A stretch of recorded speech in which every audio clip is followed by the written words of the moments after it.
Today is Monday, March 2nd. This hearing of the Local Alcoholic Beverage Board of Marion County is now in session. My name is Tyler Graves, and I serve as the president of the board. Today we will hear cases in Speedway, Beech Grove, Lawrence, and then the rest of Marion County, Indianapolis. Representing the town of Speedway is Mr. Robert Staten. Representing the city of Beech Grove is Miss Angie Johnson. Representing the city of Lawrence is Mr. Jim Hennigan. Serving as secretary of this board is Excise Officer Amy Sunier. This meeting is being broadcast live on Channel 16. It'll be rebroadcast in the coming weeks. You are on television, and the board requests that you act accordingly. At this time, please silence your cell phone so you do not interrupt the hearing. If you find it necessary to take a call or to have a conversation with someone here with you, please be respectful and step out into the hallway. Here is the order in which we will conduct business this morning. We will first ask individuals who have come to remonstrate to stand and come forward to the microphones hanging from the ceiling. Give us the name and address of the business you're here to remonstrate against. We will then hear cases on today's docket pertaining to the town of Speedway, city of Beech Grove, and the city of Lawrence. Next, we will call all applicants for new or transfer applications on today's docket. We will then call renewals on today's docket which have violations or remonstrators. After we finish today's published docket, we will consider the cases that have been continued from a previous hearing. All of those coming before the board today, whether you're an applicant or representing the applicant, are here to remonstrate, will testify under oath. Officer Sunier will now administer the oath. If you're going to testify before this board this morning, please raise your right hand. Do each of you solemnly swear or affirm under the penalties for perjury that the answers that you have given on your application or any answer you might give to any questions asked by this board to be the truth, the whole truth, and nothing but the truth? Yes. Thank you. Okay. If an applicant should have remonstrators, it has been the practice of this board to accept one request for continuance from both the applicant and the remonstrator. Should the board deem it appropriate, additional continuances may be granted. Are there any remonstrators in the hearing room? Good morning, my name is Captain William Carter, representing the Indianapolis Metropolitan Police Department, remonstrating on the point 2.0, 3343 North Arlington Avenue. And I believe they're asking for a continuance to April. April.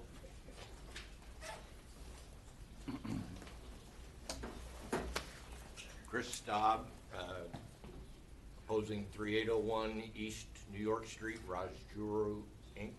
Okay. Any other remonstrators? All right. Applicants appearing in Marion County are required to have 4 items before the board can hear your case. We will not hear your case if you do not have these 4 items. First, the affidavit of compliance of posting the permit advertising sign from the ATC for at least 10 days prior to the meeting hearing. The second, the affidavit of compliance or notice sent to property owners and neighborhood organizations that you sent written notice to about today's hearing. The third, the zoning affidavit obtained from the Department of Metropolitan Development. And the fourth, the Marion County tax clearance form from the Indiana Department of Revenue. If you do not have all of these items, let us know when you come forward.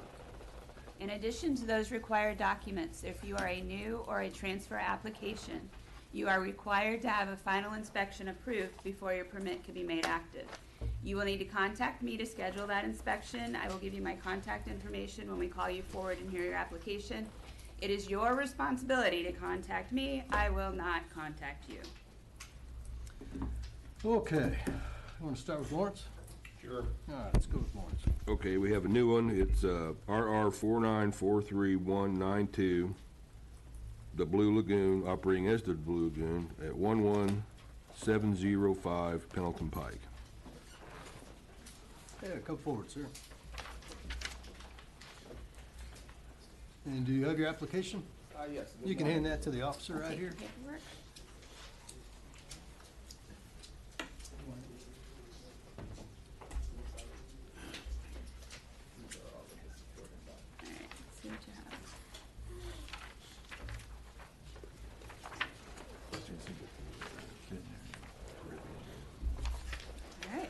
All right. Good to go. You ready? Go ahead.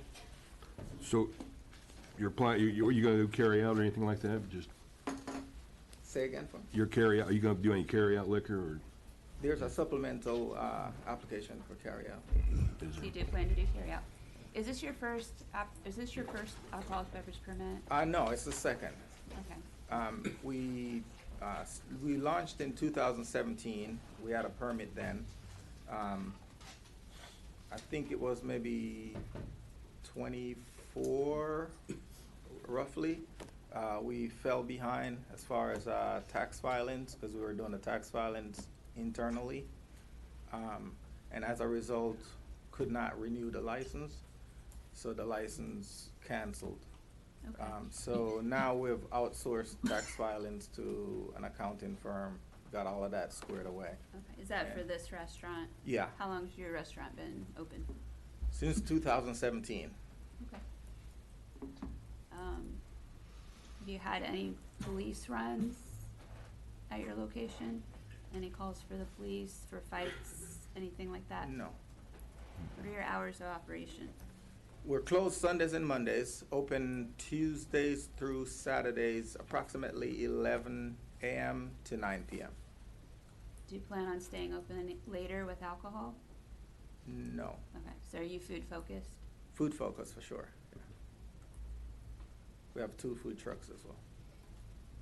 So are your waitresses and waiters trained in IDing people that come in and all that? Oh, yes, You got a that's standard always been operating the case. procedure for that? Okay.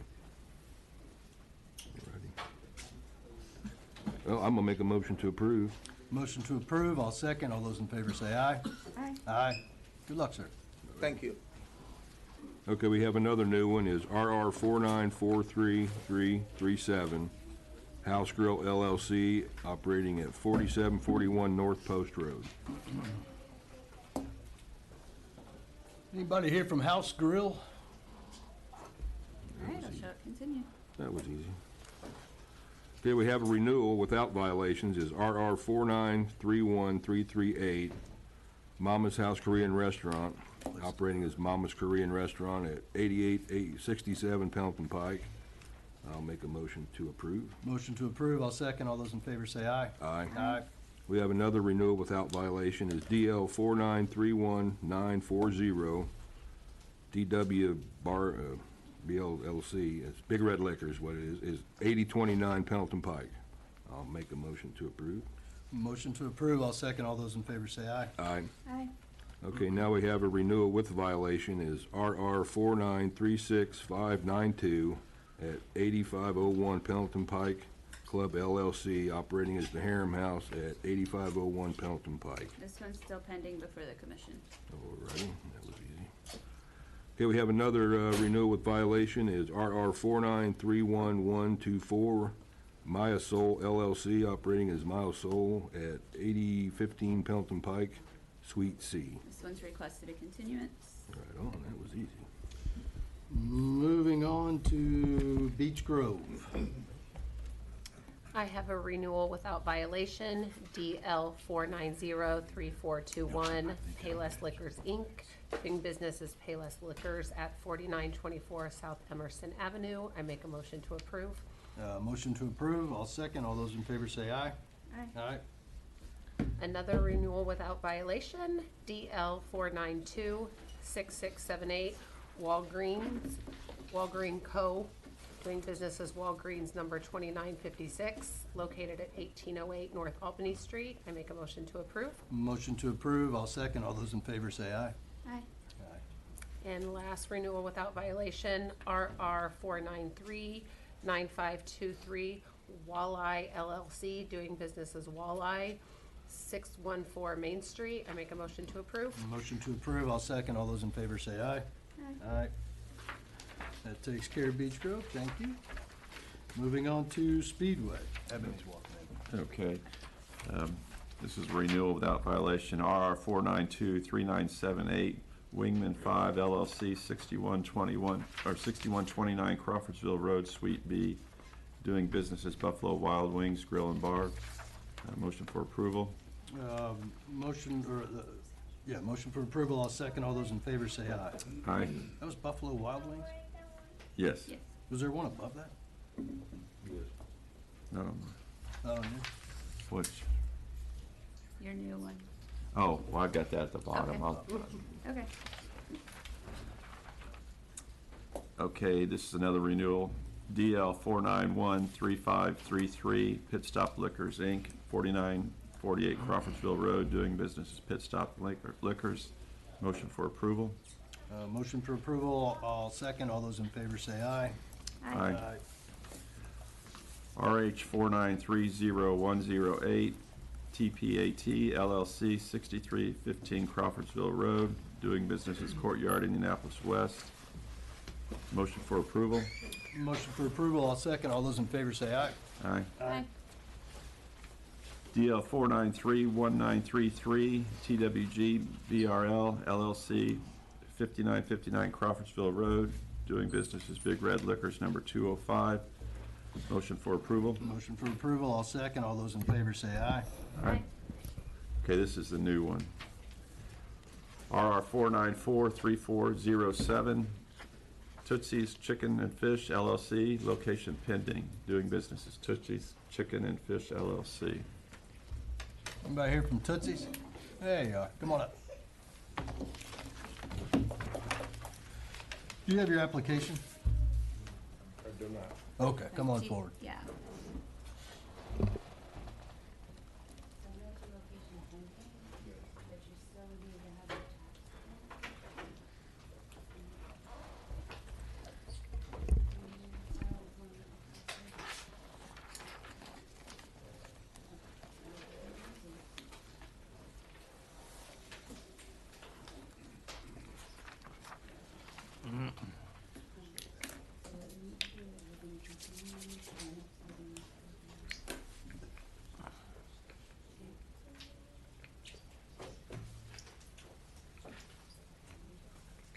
You had perfect timing.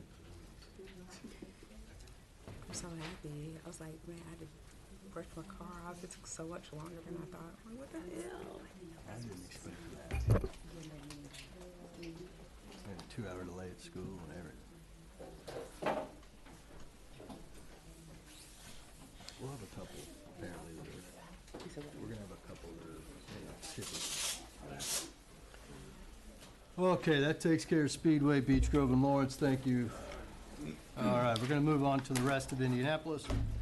Starting with new permits, calling RC 4930047 Downey Home Association Incorporated, located at 4071 South Keystone Avenue.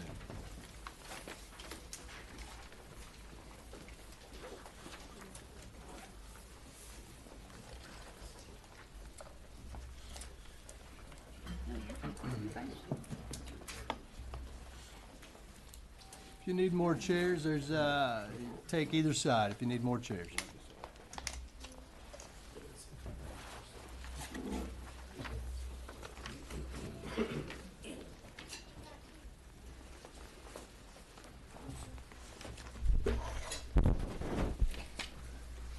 Morning, Mark. Good morning. I'm Mark Palmborough, and this is Downey Home and Associates, and I'll have each individual introduce themselves. I'm David Jackson, president of the Downey Home Association. I am Scott Crossan, and I am the treasurer of Downey Home Association.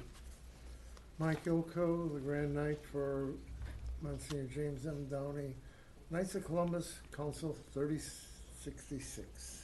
Wonderful. What are we doing? This is a new permit. Okay, it's a new location on Keystone Avenue. This, previously, they had a location for 40-some years on Thompson Road. Okay, to the best of our knowledge, it was never a violation. We would have been here on for the board last month, but we had on the zoning, for all the weather and everything, we couldn't get the people out for the zoning. So we're asking, So this is the Knights of Columbus? yes, Oh. brand new permit. Okay. Well, You're moving locations. Pardon me? You're moving locations. It's Yeah, like that's what they did. existing Knights of Columbus, you're moving locations. Right. Okay. And it's this is under the what we're news, applying for. so a new should we run through the questions? No, No. you can't move a club from there. So that's why they're applying for it. Got it. Yeah, Okay. we had to go for the new club. So explain to the board how you're gonna check IDs. So we check IDs on everybody, even though we're familiar with them and see them on a regular basis, just to make sure. Okay. So you check everybody? Check Do everybody. you guys understand the responsibilities, the rules that come with ordering alcohol, how to order alcohol, the certifications that your staff will need? Yes. Checking IDs? Yes. Yes, Yes. okay. Hours of operation? So, Friday from 3 p.m. to 9 p.m., and then Saturday 11 a.m. to 7 p.m. What happens if one of your employees does serve a minor? Pardon me? If one of your employees does serve a minor, what happens? We have policies in place, of course, to reprimand them, and we will dismiss them from being a bartender in our organization. Okay.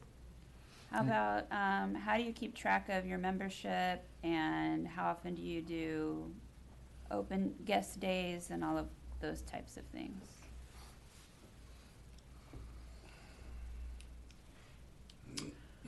Open guest days will probably happen periodically. We haven't really set anything up for that as far as guest days are concerned.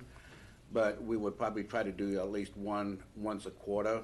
Okay. And we would have a membership roster on site that will be there. So if the bartender has any questions, all of our members have membership cards. Okay. So they would have to present the membership card. Do you all anticipate doing any rentals, so allowing people to bring their own events to your facility? And if so, how do you handle that? We are planning on outside rentals. It will be limited to 75 or less. Depending on the event, it will have, we will provide security.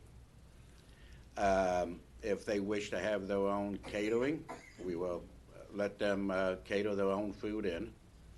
There will be no alcohol brought into the facility. And we will definitely, there will always be a board member on site to take care of any issues that might pop up. Also, if we're using outside vendors for food catering, we would encourage the outside caterer to have their own liquor license and provide that, so that we're trying to separate ourselves from public to fraternal organization. Got it. So if the caterer is bringing in their own license, then they would have to handle the bartending for that evening? Correct. Or- okay. Any further questions from the board? Hearing none, do we have a motion? I make a motion to approve. Motion to approve, I'll second. All those in favor say aye. Aye. Good luck, gentlemen. Thank you. Thank you.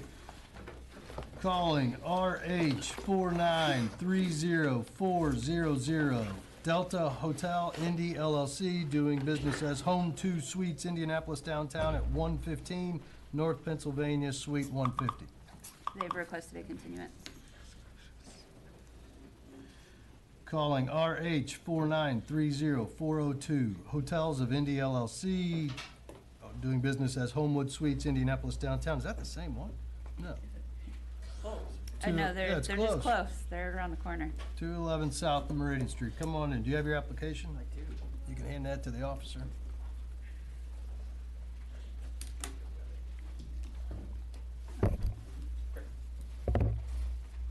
Thank you.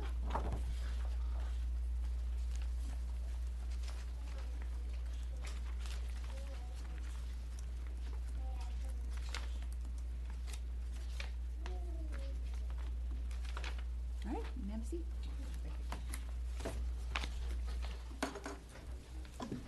And sir, what's your name and your relationship to the business? My name's Andrew Kiger. I'm the Assistant General Manager. Is this your first alcoholic beverage license? No, Nope. How many do you have?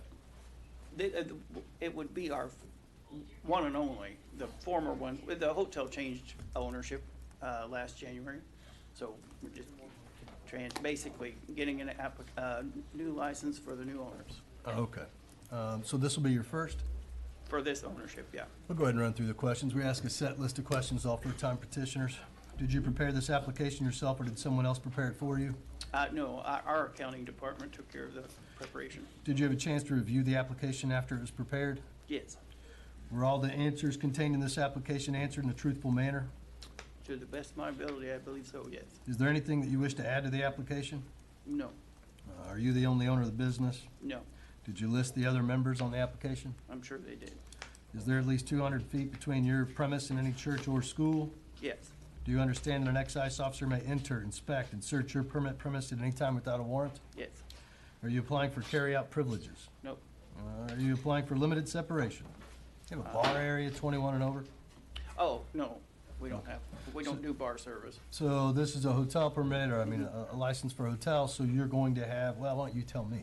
How's the transaction gonna take place? We keep everything in a locked cooler at the front desk. The individuals have to come to the front desk, present their identification, tell us what they'd like to buy, and we get it for them. What happens if one of your employees does not check an ID and does serve a minor?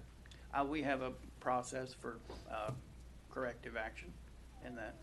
What's the corrective action? They would first, I mean, specifically with alcohol, I don't think we have a separate one for that, but I believe it would be much higher than typical. Normally, with corrective action, we do verbal warning, written warning, and then suspension pending termination. Okay. And you understand that any employees working the front desk, that are going to sell alcohol will have to have an employee permit? Yes. Okay. All right, any further questions from the board? Hearing none, do we have a motion? I make a motion to approve. Motion to approve, all second, all those in favor say aye. Aye. Good luck. Thank you. Calling RR 4943324 Intra Copa Entertainment LLC, doing business as Intra Copas at 2989 West 71st Street. Good morning.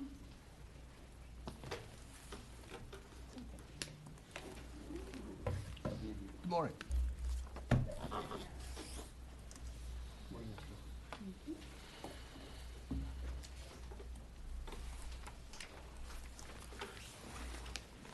Good morning. Good My name morning. is Esther Barber, and your name? Francisco? Francisco Mark. All right, is this your first alcoholic beverage license in the state of Indiana? All right. No, wrong list. Did you prepare this application yourself, or did someone else prepare it for you? Esther? Answer loud enough that I can hear it on the, Esther? thank you. Did you have a chance to review the application after it was prepared? I will translate for him because his English is not good. ¿Tuviste la oportunidad de revisar la aplicación antes de firmarla? Sí. Yes. Were all the answers contained in this application answered in a truthful manner? Todas las preguntas que te hicieron fueron contestadas con la verdad. Yes. Is there anything else that you wish to add to the application?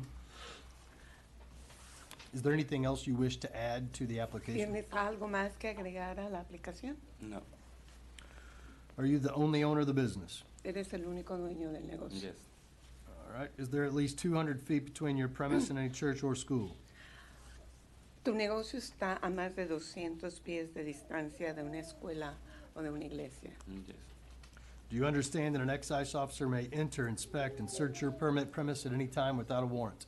Si entiendes que un oficial del Excise Police puede entrar a tu establecimiento sin necesidad de una orden de cateo y revisar todo el establecimiento. Yes. Are you applying for carry-out privileges? ¿Estás aplicando para carry out? No. Are you applying for limited separation? ¿Estás aplicando para los límites de separación? No. It's a very small place. What is it, a restaurant? ¿Puedes explicar el concepto de tu negocio? Okay. Es un lugar pequeño, un lugar social donde se va a vender pues bebidas alcohólicas y también se va a servir comida, pero en porciones pequeñas como tapas y appetizers. Okay. This is like a restaurant. It's not a restaurant. It's like a tapas. They're gonna sell food. The concept that he got is to have, we have according for what he explained me, there's a lot of the Hispanics likes the football, soccer, and he's gonna have all those games so people can come and have a drink with, they call it tapas, which is like a cheese A small plate. Yeah, he don't have a full kitchen in the business. And this is 21 and over only? ¿Mm? He's 21 and over only? ¿Este va a ser exclusivamente para 21 años de edad o para...? No, lo quiero familiar. He would like to have like a family. Okay. There's, so two problems. On the application, it states that this is Yeah, going to be a initially, bar. I'm gonna, Okay. according with him, and we discussed that, he mentioned like a bar, and I said, in the bar, it's only 21. 21 only. And we talked about that, and he told me, okay, 21 only. Okay. But according, he was talking to people from the zoning, and I said they can be a family too, so he can have minors. Okay. On the Kind floor, of like a fast food restaurant. okay. On the floor plan, it shows a bar. Yeah, that's what I was told, and that's what I explained him. When I applied for the zoning, that is what they told us. In this case, initially was a bar. Okay, so is there still a bar inside the restaurant? Tienes una área de bar adentro del restaurante. Sí, eso se puede decir que es un mostrador. Un mostrador, pero no es como bar, es un mostrador, que es donde se marca el área del bar, que es donde van a estar las bebidas alcohólicas, pero es un mostrador. Okay. They said that it's like a bar area where all the alcohol beverage will be. ¿Tienes la separación ahí en esa zona? No. But you don't have no separation. ¿Tu alcohol lo vas a servir directo a las mesas y ahí no va a haber sillas? No, no va a haber sillas, va a ser con servicio de meseros. Okay. I asked him because I haven't been in that place. He says that that is going to be just to have all the alcohol beverage, but all the alcohol was served by waiters. Not going to be, nobody's going to be sitting in that. It's like a counter. Since I haven't seen it yet, let him know when I do the inspection. Depending Yeah. on what it looks like, he may have to put in separation if he Okay. wants to have all ages. Okay. Dice que te comenté que ella iba a hacer la inspección. Okay. Cuando ella vaya y revise tu negocio, quizás a lo mejor tienes que meter una separación. Okay.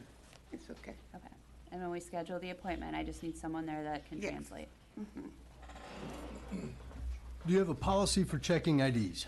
Tienes la política de checar IDs. Sí. And what's that? What's it say? ¿Qué dice? ¿Qué es tu política de checar IDs? Revisar la ID antes de servir y tener, o sea, asegurarme de que no se les sirva una bebida alcohólica a ningún menor de edad. Okay. He's going to check all the IDs and to make sure nobody serve alcohol to a minor. Are you clear on the transaction? So it sounds like it's a diner, like it's just a, Normally what I have for my clients, when they took the class, I also have some kind of written document in Spanish and English for the employees. The employees took the class and they put the day they took the class, the name, and the people signed the document that in case they commit a mistake, it will be repercussions to the mistake or error they commit. So just to make sure I understand clearly what he wants to do, he wants to have a restaurant with small plates, like appetizer type food. And then, but the focus is gonna be for people to come in and play games?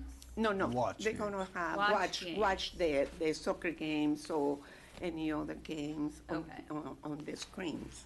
Okay. Kind of like a sport bar, but it's not gonna be, I mean, the families can go and sit and watch the Okay. game. What's the capacity?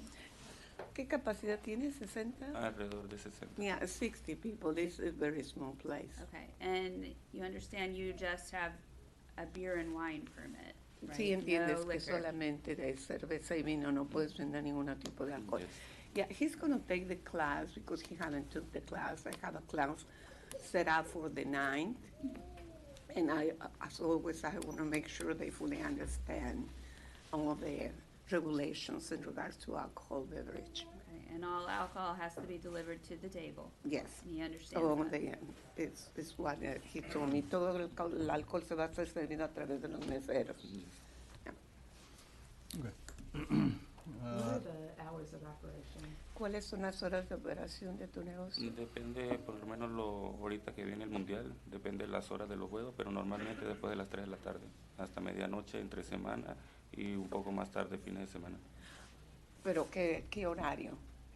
Más tarde no. O sea, he's telling me that according to the games during the World Cup, but it normally would be from 3 o'clock in the afternoon till midnight. And maybe in the weekend a little bit later, but I asked him, I said, what, how later? Because they need to tell me a qué hora va a ser lo más tarde que cierres. ¿Ya hasta las 3? 3, just in case it would be 3 o'clock.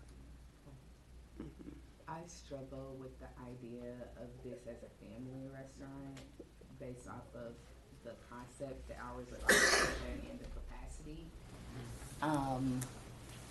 As a 21 plus bar, I'm totally fine. Like, it makes sense. But as a family restaurant, it doesn't make sense to me. The only problem Sí, is, I think, ¿entendiste lo que ella está then diciendo? we start to O sea, dissect ella no the tiene business problema model que fuera versus family bar, his pero por el ability. horario que tú estás manejando. I don't know if Yeah, that's our that's true. That's Un true. But if restaurant he put familiar on hasta the las 3 de application la right now mañana, reads puede like haber it's a niños a las bar, 3 de right? la A 21 mañana, plus hay bar. que He curfew. applied yet to be a Yeah. bar. Yeah. So that's where yeah. Well, it'll come into play when I do the inspection. Got it. Okay. So when I do the inspection, it'll be up to me to decide whether or not he can have the separation, and if it's gonna have to be bar 21 and over only. Okay.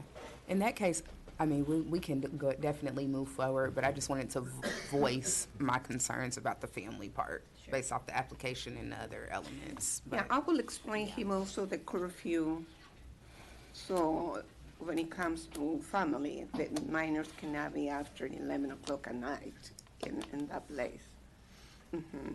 Sí, es que hay una ley en Marion County donde los menores no pueden estar después de las 11 de la mañana en ningún establecimiento.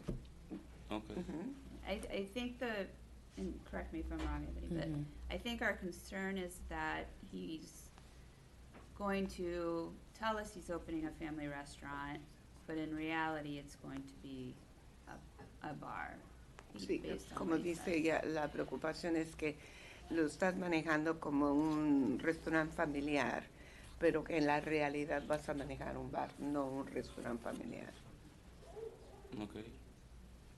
Bueno, en el tema de las horas, por eso, o sea, hasta donde me lo permitan, pero no es que un bar es solamente para tomar, ¿me entiendes? También voy a tener este tipo de comidas y pues, o sea, el enfoque es el entretenimiento que vamos a tener, o sea, con respecto a las televisiones y esto, y la comida que va a ser como tipo gourmet, ya que no hay un lugar aquí así para eso. Okay. He says that his concept is to have the whatever entertainment is on the TV or and serves some specialty food, which is what they call it tapas. Yeah, we're clear on that part, that it's gonna be, we're clear on the fact that it's a tapas restaurant, that you're gonna play sports. I think where we're at now is, I think we can move forward. Officer Sunier is gonna do the inspection. Yes. To determine whether or not he can have limited separation, and then we'll just follow it through from there. There was a bit of concern on my part about the family piece, but we don't have any issues until we have issues. So I think that, It sounds yeah. more like a sports bar, yeah, but with children. yeah, but with children. So, yeah, I mean, Yeah, I'm if it- fine to move forward, and then we just sort out the other things that need to be sorted out as we move along with the inspection. Yeah. All right, with that, I'll accept the motion. Motion to approve. Motion to approve, I'll second. All those in favor say aye. Aye. Aye. Good luck, sir. Thank you. Calling RR 4943325, Taqueria Danny LLC, doing business as Taqueria Danny at 6,000 Southeastern Avenue.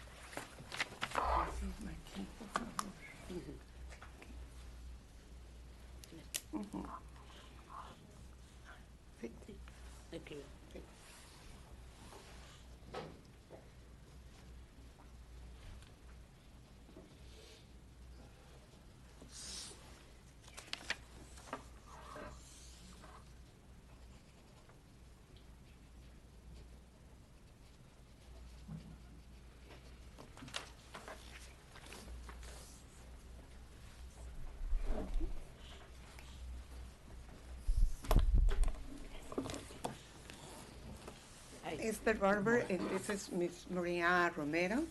She have a small taqueria, which is a restaurant, kind of tacos, and type of fast food. Okay. Ma'am, is this your first alcoholic beverage license in the state of Indiana? Es tu primera, she doesn't speak English, es su primera licencia en el estado de Indiana. Yes. All right. Did you prepare this application yourself, or did someone else prepare it for you? ¿Usted preparó la aplicación o alguien más la llenó por usted?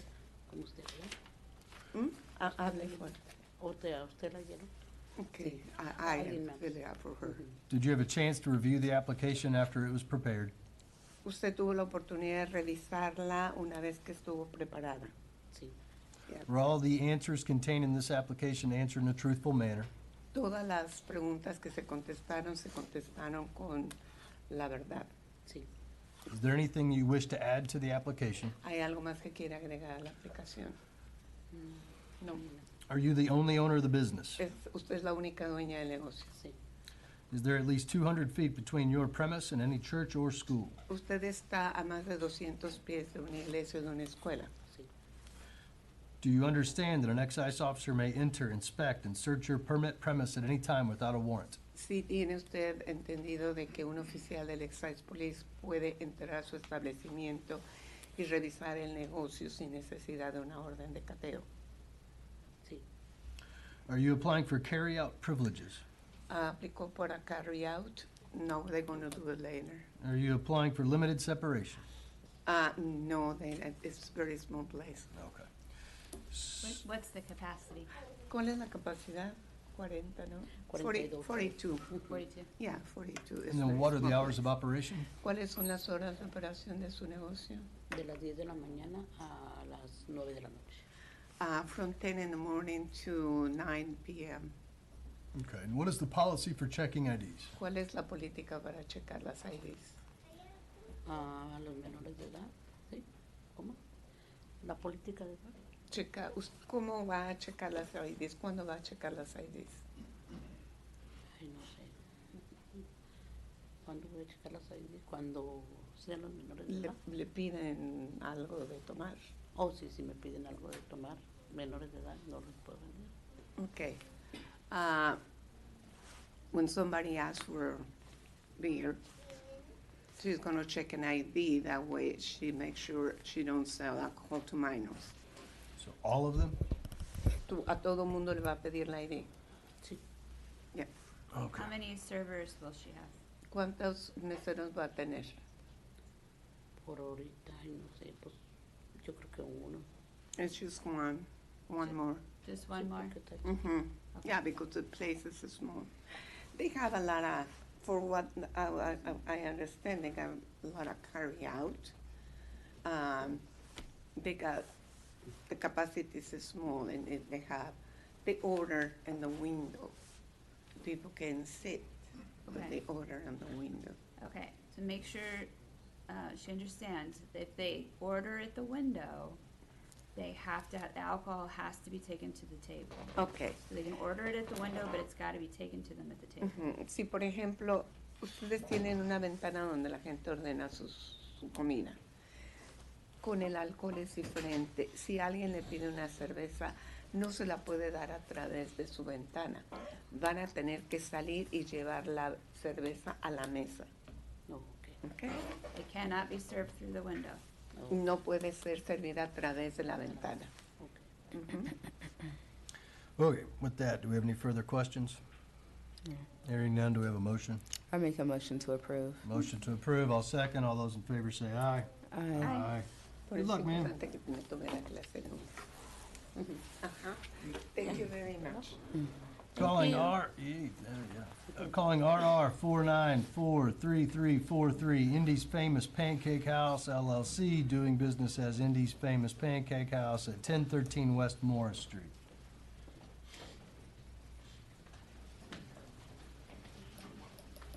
Good morning. You have your application, sir? Oh, Nick's with you, never mind. Oh, wait. I got it. Yeah? Yeah. Sorry. You can have a seat.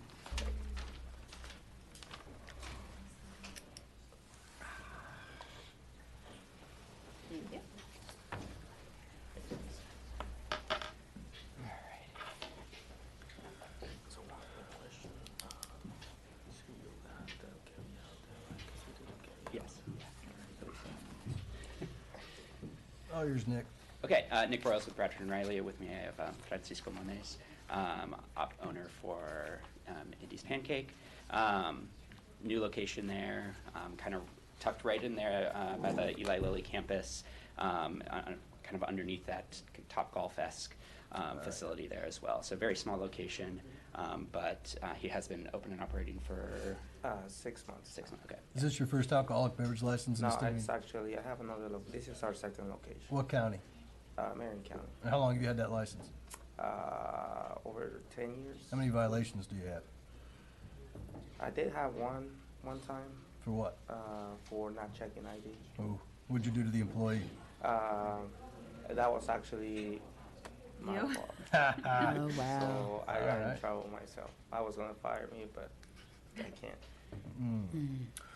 Well, I mean, it's funny, but on one hand, too, you set the standard for how that operation's Yes. gonna work, right? So if I they see you not doing it, what do you expect out of them? Yep. So you gotta do better. How long ago was that? It's been like, I don't know, like more than 9 years. Okay. So what's the policy for checking IDs now? Checking everybody, no matter who it is. Do you have a We written check policy? everybody. Yes, we do now. So the employees sign that? Yeah. All right. Do you know how to purchase alcohol? Yes. Okay. And all your employees have all the right permits to serve alcohol? Yes. Hours of operation, 7 to 3 7 to 3 every day. every day. And then are you going to have limited separation? So it's just a small place. Okay, because you've got a bar area marked on your floor plan. Is that more of a countertop? It's like a countertop. Yeah, it's not really a bar. It's just like 10 chairs. So it's just a very small place. We have 7 tables in there. Okay, when I'm there, we'll look at it and That's see fine. if it's gonna need separation or not. Talk about those things. All right. With that, I'll accept the motion. Make a motion to approve. Motion to approve, I'll second. All those in favor say aye. Aye. Aye. Good luck, sir. Thank you. Calling RR 4943344, Canpy Sushi, Indy LLC, doing business as Canpie Sushi, 5375 East Thompson Road. Probably not saying it.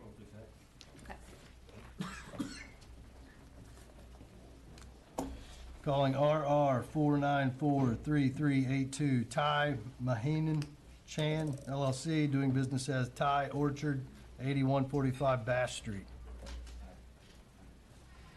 Thai orchid. What? Thai orchid. What did I say? Orchard. Orchard? You ever thought about an orchard? He was pulling a Peter Mustard today. I need Peter to read these dang things. Yes. Have a seat, sir. Thank you. God, I did that with glasses on. What Morning, Greg Genrick with Bradford and Riley. With me is Nixon. Yes. Is the owner, one of the owners. Okay, one up. Is this your first alcoholic beverage license in the state of Indiana? Yes, I believe so. You believe so? Did you prepare this application yourself, or did someone prepare it for you? Yeah. Just answer loud enough that I can hear on the microphone. Did you have a chance to review the application after it was prepared? Yes, sir. Were all the answers contained in this application answered in a truthful manner? Yes. Is there anything you wish to add to the application? No. Are you the only owner of the business? Yeah, me and my wife. Your wife, is she listed? She's here, yes. Okay. Is there at least 200 feet between your premise and a church or school? Yes. Do you understand an excise officer may enter, inspect, and search your permit premise at any time without a warrant? Yes. Are you applying for carryout privileges? No. No. Are you applying for limited separation? No. Table All right. service. So you have a restaurant, Yes. and what's the capacity of your restaurant? About 60. 60? Okay, and what are the hours of operation? 11 to 9, Monday to Thursday, and Friday, Saturday, 11 to 10. Okay. Do you have a policy for checking IDs? Yes, sir. What's it say? What is it? You have one, what is it? Right, I cannot sell to the minor. And No. What age do you check for ID for? oh, right, it's under. Yeah, I can see from under 40 or over. You're gonna So get under yourself in 40. trouble, pal, I can tell you Right, right I now. have to check that and be right. It is a serious issue. I mean, you're gonna have the Right. ability to serve alcohol, and we wanna know that you take that serious, and that you have a policy, and that these things matter to you. Right, I have to check the ID, yeah. Okay, so what is the policy? Yeah, I cannot sell to the minor. Right, but no. You can, no, you just get in trouble. When would you check someone's ID? If they look under a certain age, under what age would you want to check? Right, I can, yeah, pretty much I see them if they're under age, they have to check the ID. Or people 40 and, yeah. 40 and under? Yeah, 40 and, Okay.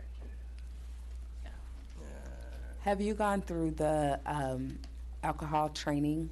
Yes, You have gone through the alcohol training? right, I do have that. Okay. So you know how to purchase alcohol, and all your employees have all the right paperwork?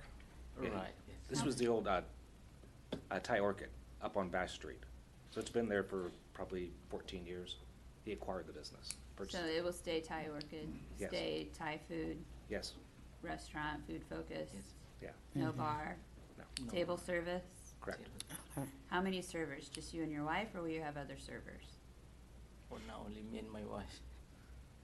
So any other servers? No. Just the two of them? Okay. And she's gone through the alcohol training as well and has her employee permit? Okay. Okay. With no further questions, I'll accept a motion. I make a motion to approve. Motion to approve. Second? A second. All those in favor say aye. Aye. Great, thank you. Thank you. Calling RR 4943418, Gangnam Castleton LLC, doing business as Sushi Yama Sushi and Grill Ace? I don't know. 6020 East 82nd Street. Ice? Where do you think that last one? I'm thinking ACE Huh? is, All you can eat. Oh, really? what did he say? All you can eat. Oh, all you can eat. Well, now we're talking. Oh, I've learned a new acronym. Yeah. Aye. Good morning. Morning. This is in the mall. Well, it's on the outside wall of the mall. Used to be Stir Crazy years ago and something else. Okay. But actually, it's gonna be Sushi Yama, Sushiyama? yeah. The lease was in, Gangnam Castleton, he owned both companies, so we just are gonna allow his Sushi Yama to work under their license. Try to get the lease, rather than get the lease renegotiated with Simon. Okay, so nothing will change as far as the operation goes? Floor plan's not gonna change? No, it stays the same. What's the capacity?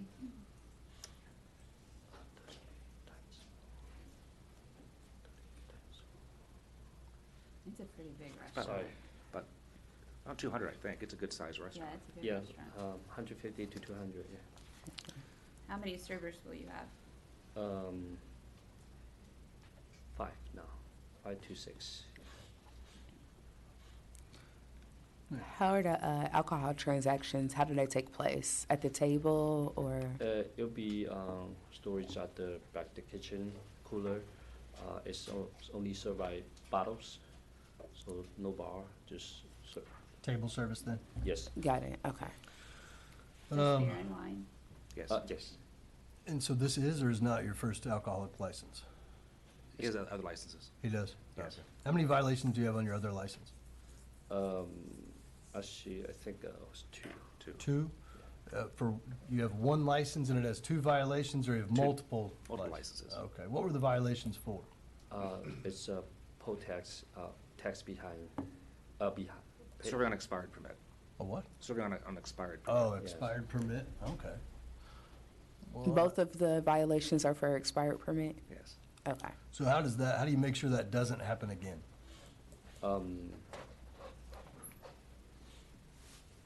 You know, it's kind of an easy one, like your permit has dates, right? And it Yes, ends yes, on yes. this date, so how Of do course. you make sure you know when your permit's going to expire? We will pay more attention and focusing on the license, make sure if they expire, we're not gonna serving. That's all we can do. We gotta. Not a great answer, but I mean, it's an answer. So if I understand you correctly, he's gonna act as the landlord? It'll be a sublease under, he owns both Gangham Castleton LLC and Tsushiyama ND LLC are both his LLCs. Okay. They couldn't get the lease renegotiated with Simon. So basically, Tsushiyama ND LLC will operate underneath the license, which will be held by Gangham, which is the leaseholder. Okay. And so will you be in there every day as a manager, or are you going to have someone else work? They also manager there at the location. Have you completed a manager's Not yet. questionnaire? We will get that done. Yes. Okay. Okay, any further questions from the board? Are you all already open and operating? Are you open and operating currently? Yes. You are? Yes. Okay. Okay. Do we have a motion? I make a motion to approve. Motion to approve, I'll second. All those in favor say aye. Aye. Aye. Good luck, Thank sir. you. Thank you. Thank you. All right, calling RR 4943450, Vel Asian Cuisine, doing business as Vel Asian Cuisine at 8908 Street, Peter Street. Peter Street. St. Peter Street. Oh, It's down St. by, across the street from Greenwood Mall. Ah. It's a little strip mall. Farthest you can get in Marion County.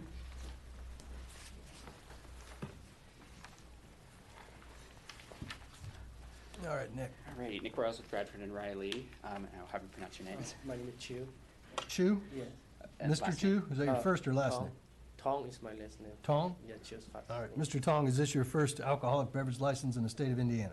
The second. Second one? Yeah. What county is what county is your current one in? The Greenwood. So Johnson County? Yeah, How long have you Johnson. had that? 4 years. How many violations do you have? I Okay. don't have a marriage. What's the capacity of this space? I don't, 40? Yeah, it's a relatively small location, Okay. but it's, I think about 40 or 45, and then it's table service only. Table service only? Yes. So do all of your employees have the correct paperwork? Yes. Okay. And you know how to purchase alcohol? Yes. All right. Has the restaurant been open very long? I just buy the 1 month ago. You bought a month ago? Yeah, it's only been open for a few weeks, I believe. Yeah. Okay. And what is your process for checking IDs? Checking ID. Yeah. Whenever they order alcohol, we ask So them all- the ID. All the people, whoever asks for it. What happens if one of your employees does serve a minor? What happens to the employee if they serve alcohol to someone who's under 21? Maybe that we have to talk to them, and then we have to tell them what our rule, like over 18 can serve that. Over what? 18. Well. Yeah. Well, That's- he said to serve, but if somebody who is under 21 years of age gets served alcohol, but that employee, you were saying you would retrain that employee or speak to that employee about to the speak to them, procedure? and then maybe like we have to talk to them, and then, yeah, we have to tell them before they work for us, we have to tell them just only the rule is over 21 can order alcohol, and All right. Well, Have you taken the certification class yet? yeah, the last one, the old restaurant I have. You've taken the class? Yes, So you understand the rules and regulations Yes, for yes, yes. having an alcohol permit? yes, You understand your employees have to have employee permits? yes, yes. Are you gonna have any servers under 21? No, So everyone will be over 21? yeah, over 20. Employee permits, you have to keep track of those Yes. records? Yes. If you've got 2 restaurants, how often will you be in this restaurant? So the other restaurant I just sold it. You just sold Yeah, it? So somebody this take will be your over. only Yeah, just location? This one is the only location. So you'll be in every day? Yes. okay. Any further questions from the board? None. Hearing none, do we have a motion? I make a motion to approve. Motion to approve, I'll second. All those in favor say aye. Aye. Aye. Good luck, sir. Thank you. Moving on to transfer applications. Calling RR 4943005 Nova Lounge Incorporated, doing business as Nova Lounge at 5030 Southeastern Avenue. This one's still pending before the commission, so it'll be continued. Calling RR 4943207 The Point 2.0 LLC, doing business as The Point at 3344 North Arlington Avenue. This one had remonstrators, and Greg, just for the record, you're requesting a continuance, correct? Yes. Okay. How many times has this one been continued? This is the first. The first I don't time? remember No, that. second, this is. The second time? Okay. Calling RR 4943290 Guadalajara Grill and Cantina Mexican Restaurant LLC, doing business, at 6925 East Southport Road. Good morning. All right.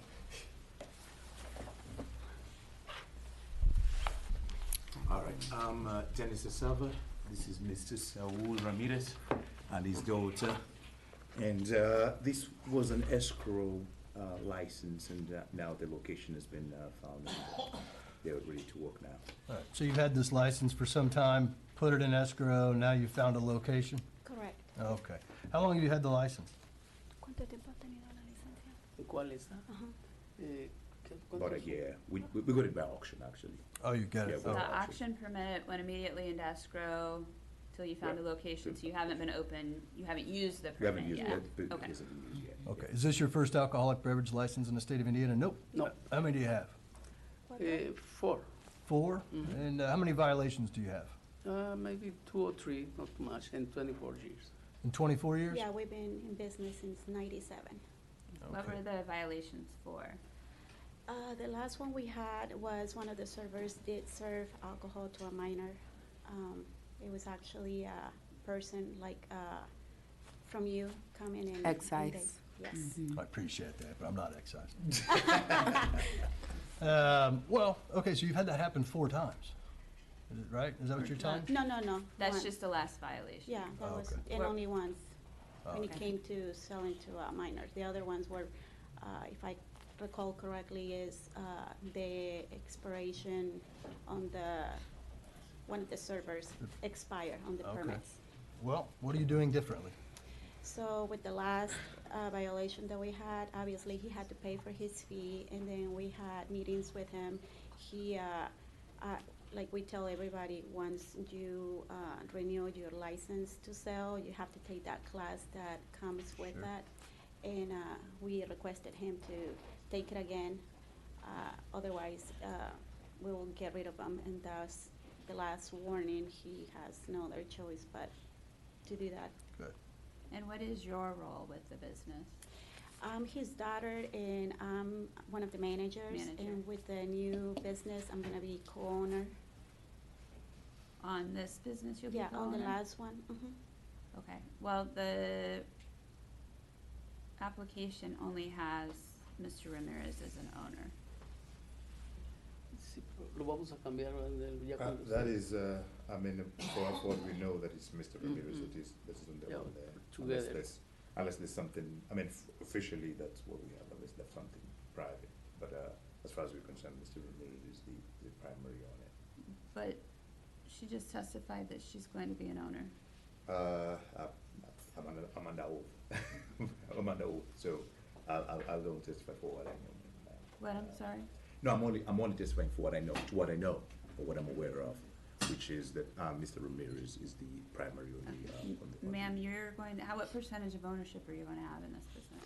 Well, I'm helping, so I don't, per se, I don't invest in the business. I'm gonna help run it. So mainly he's the owner, but I'll be running the business. Does that make sense? I mean, as a manager, you know, if he owns it and you're Yeah. managing it, that's one thing. But you did just tell us you're gonna be the owner, one of the owners. So then there's a paperwork aspect to that where you have to list yourself as one of the owners. So it comes down to, do you need to amend your application? Are you going to be an owner? Papi, que dice que tiene que, tenemos que tener papel donde diga que yo soy dueña. Pero hasta ahorita no. No, no lo tenemos. ¿Qué se puede hacer en este caso? ¿Cuándo se puede aplicar para eso? So, simplifica las Okay, cosas. sir, Esa so es tu as- hija. Simplifica las cosas, por Yeah, favor. you know, she is my daughter, you know, it's my daughter, and So yeah, financially, I'm not the owner. I describe myself as an owner because I'll be taking care of it. I guess as a manager, I'll be there working and making sure that the business runs smoothly. So I'll be there taking care of it. Will he issue you a paycheck Yeah, as a worker. as yeah. an employee? Yeah, just like I've been getting paid up to now. The idea is for me to be the owner because I'm gonna be there taking care of it. He'll be making the main decisions, but I'm there to make sure that everything runs properly. Okay, so you need to understand though, when you say those words, owner and manager, for this board, they mean very specific things. If you are truly a manager and an employee of your father, then for our purposes, you are not an owner. Okay. So you need to be very, very careful about identifying yourself as an owner, especially if someone from excise comes in. Okay. So if you're on the books, you're being paid as an employee, that's one thing. If you're financially invested in this business, then you've now have ownership and paperwork needs to be redone. Okay, and no, I'm not. Are there any plans to do that? Maybe in the future. He's trying to help me. I went through a divorce, and so he's trying to help me, you know, like become better financially. So I guess that's where all this started, like. So at some point, the plan is for you to actually own this business? Yes. Okay, when that occurs, you will need to refile the paperwork. Okay. And do a transfer of ownership. Okay. You don't want a false ownership, that's a felony. Okay. You guys comfortable with that? Yeah. I'm comfortable with it until, like I said with the last one, we don't have issues until we have issues. You will need the manager's questionnaire, right? You're They will need Karina, that. correct? Yes, yes. They have a manager. They do have one, okay. Okay. With that, I'll accept a motion. I make a motion to approve. Motion to approve, I'll second. All those in favor say aye. Aye. Aye. Good luck. Thank you, appreciate thank you. it. Thank you.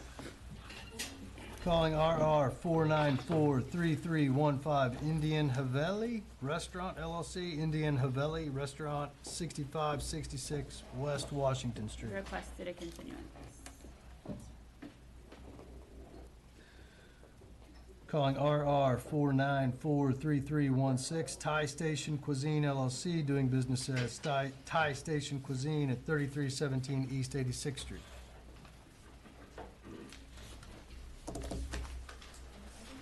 Hello.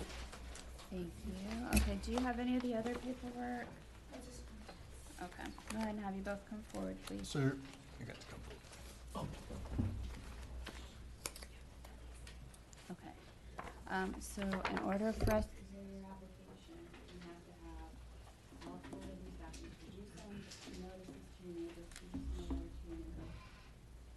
Asking, bringing them over on Friday, isn't it? In Indianapolis, you have to do the sign, but you also have to do these other things as well.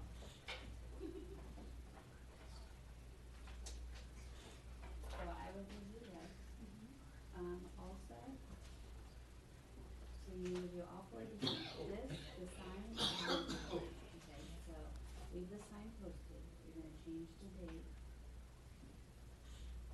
to April 6th. And then you need to do these other three things, follow the instructions.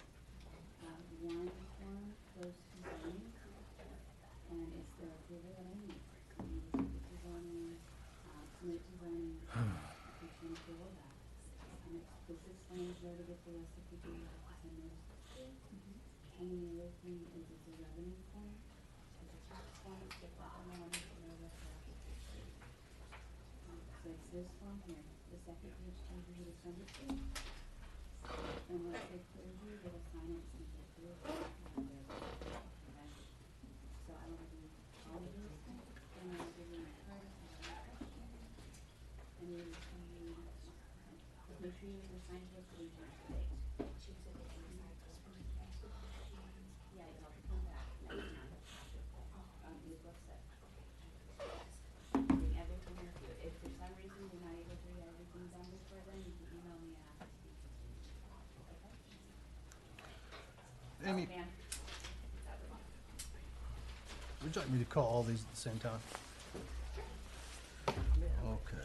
Calling DL 4934402, calling DL 4934403, and DL 4934404, as well as DL 4934405. TWG Brill LLC, doing business as Party Pack, Gateway Liquors, 38th and Mass Liquors, Party Pack. Yeah. Is that you? Good. Will the DVAs be changing? We're gonna change all the DVAs to Big Red? TWG, yes. You're the Big Red. Yes. You remember the bus you guys had in Bloomington? You had a big, like, Yes. Whatever happened to that bus? I think, trying to figure which promotion that was, but we just had it for a short period of time in the parking lot for everybody to take pictures. It was It was a football game thing. Sure, so, yeah. Yeah, a lot of fun. Okay, so what are we doing? We are purchasing Party Pack South, North, Gateway Liquors, and 38th and Mass Okay. Liquors. Keeping the staff? Yes, sir. I guess you'll adopt your policies now that they're your locations. What are your policies for checking IDs? We card anybody that is appears under the age of 40. And what happens if one of your employees does serve a minor? We terminate them. Termination? How many locations do you guys have now? We have 108 In Indiana? in Indiana. Wow. I believe we're the 5th or 6th largest chain in the United States at this point. Wow. Any capital investment being made into any of these stores? Will they stay the same? Yes, we fixed refrigeration, we put in some new fixtures, new registers, new infrastructure with IT to get them updated to where we need to operate. Do you use a scanner? Yes, sir. You do? Yes, sir. Okay. Any further questions from the board? Have you had any violations? Yes, one in the last year, Okay, what was it for? serving a minor. Okay, and then, yeah, how was it handled? We terminated the clerk, and it was a sting operation that we missed. Compliance check. We don't see them very often for violations. Got it. No, we don't. Okay. Okay, I'll accept the motion. I make a motion to approve. And is that for all four? That is for all four. All right, motion to approve, and I'll second. All those in favor say aye. Aye. Good luck. Times 4. Thank you. Thanks.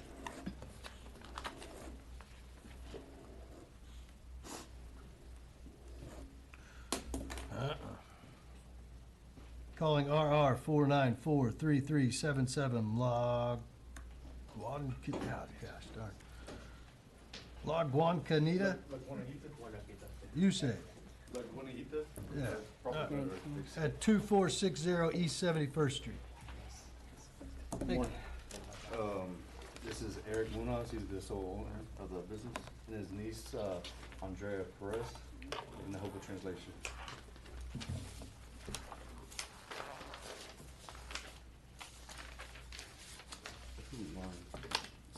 this one about the orange sign we posted 2 days before the hearing. I got a pen if you need one. Hey.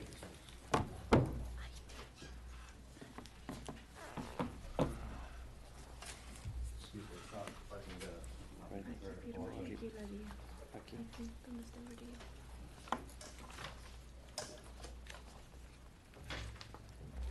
Do you have the names and addresses? You have the names and addresses for the notices? Yeah, that's right. Okay. And, what was it like? All right, thank you.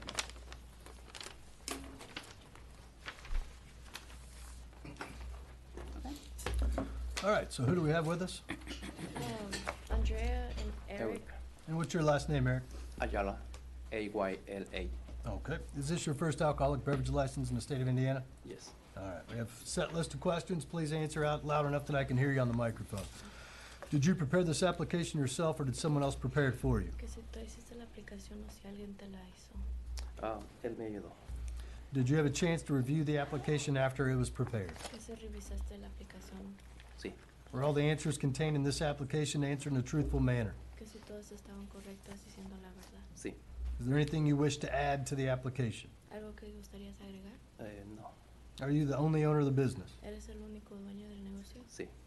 All right, is there at least 200 feet between your premise and any church or school? 200 pies entre la iglesia y la escuela.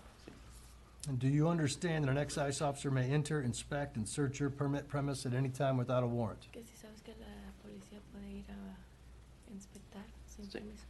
Are you applying for carryout privileges? Si estás aplicando para el carry-out. Yes, Yes. And are you applying for limited separation? yes. All right, so what is this? This is a restaurant? Es un restaurante. Yes. All right, what's the capacity? ¿Cuál es la capacidad? 105. 150. 150? Oh, 105. 105? Yes. Okay, where are we at? East 71st Street? All right. What is your policy for checking IDs? ¿cuál es tu, cómo vas a checar el ID?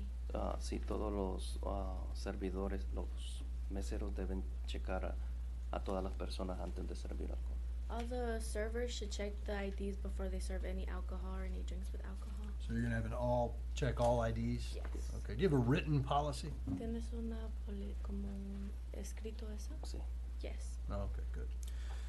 You understand how to purchase alcohol and that all of your employees have to have the correct permits? ¿Sabes cómo serve comprar el alcohol? alcohol y los empleados tienen el permiso? ¿Cómo comprarlo a la compañía? Sí. Yes. Yeah, all right. What are your, sorry. Yeah, you go ahead. What are the hours of operation? ¿Cuáles son las horas de Restauración. Sí, los miércoles estamos cerrados.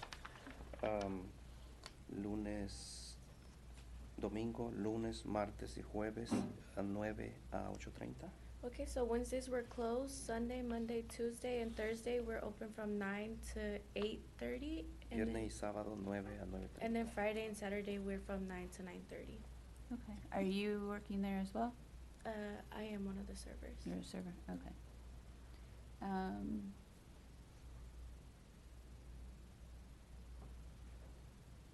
And this is gonna be a limited separation restaurant, right? Tienes como límite separado. Do you have a bar? Sí. Okay. Focused on food? Are you already open? Ya estamos abiertos. Yeah. Yeah. How long have you been open? ¿Cómo cuánto han estado abiertos? Un año. Like a year. Okay. Any further questions from the board? Hearing none, do we have a motion? I make a motion to approve. Motion to approve, I'll second. All those in favor say aye. Aye. Aye. Good luck. Thank you. Thank you. Calling RR 4943379 Sullivan Hardware and Garden, Inc., doing business as Sullivan Hardware and Garden at 6955 North Keystone Avenue. Peter. Hey, only send him half a check for this one. Yeah, that's right. Half it works, yeah. Good morning. Yeah, we need you. I got called now. Give me the business name? That's right, he's been out in the hallway warming up for you.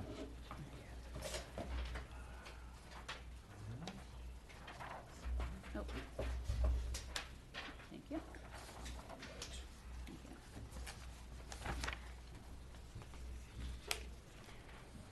You've had a license before, haven't you? Yep, yep, we have a beer and wine.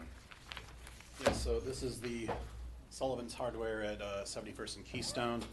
They've had a two-way permit since, I believe, 2017, so almost a decade. They've never had a violation. And we're applying today to obtain a three-way license for the premises. If I remember right, these were like cooking classes, grilling classes you were having, and Yes, now we actually have a full restaurant there. oh, really? Fantastic. Well, what's your policy for checking IDs? 40 and under, if somebody appears to be 40. And you're aware of how to purchase alcohol and that all of your employees need the correct permits to serve alcohol? I am. Okay. Have you had any violations under the two-way permit? No. What are your hours of operation? We are open, well, the store's open 8 to 8, and then 9 to 6 on Sunday. The restaurant is open 11 till 8. Okay. And then 11 to 6 on Sunday. Did I ask you about the capacity? What's Yep. your 44. 44? Inside, yeah. Just All right. family dining? Yeah, What type of food? really good food. Yeah, I bet. Sandwiches, just kind of a, normal menus. Some of the stuff is cooked on, on the grills and stuff that we sell. Good. All right. Well, any further questions from the board? How is the alcohol transaction processed when someone orders? Well, we have table service, and we also have a window. Okay. All right. With that, I'll accept the motion. I make a motion to approve. Make a motion to approve. I'll second that. All those in favor say aye. Aye. Aye. Good luck. All right, thank you. He didn't do anything. Yeah, and you still gotta pay. Thought I was gonna get something. Calling RR 494-3408, Oishi Sushi and Ramen Corp., doing business as Oishi Sushi Ramen, address 600 Massachusetts Avenue. I screwed up a couple of them terrible.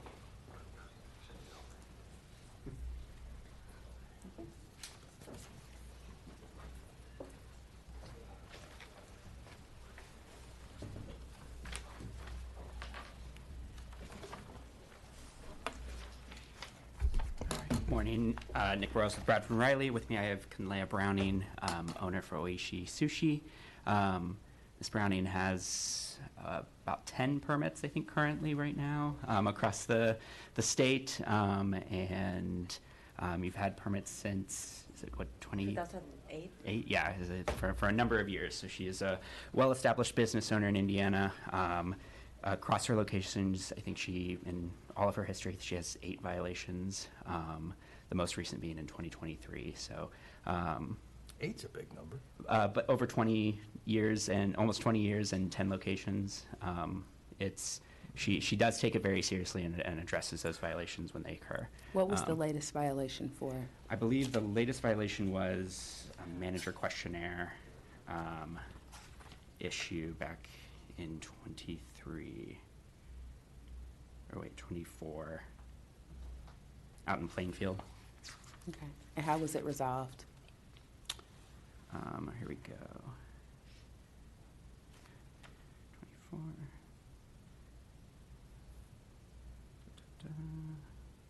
24. Sorry, I'm making sure I had the right one. So it was actually looks like it was Terre Haute 24 in Terre Haute. Boone County and Zionsville employee permits in 2025. Okay. That one,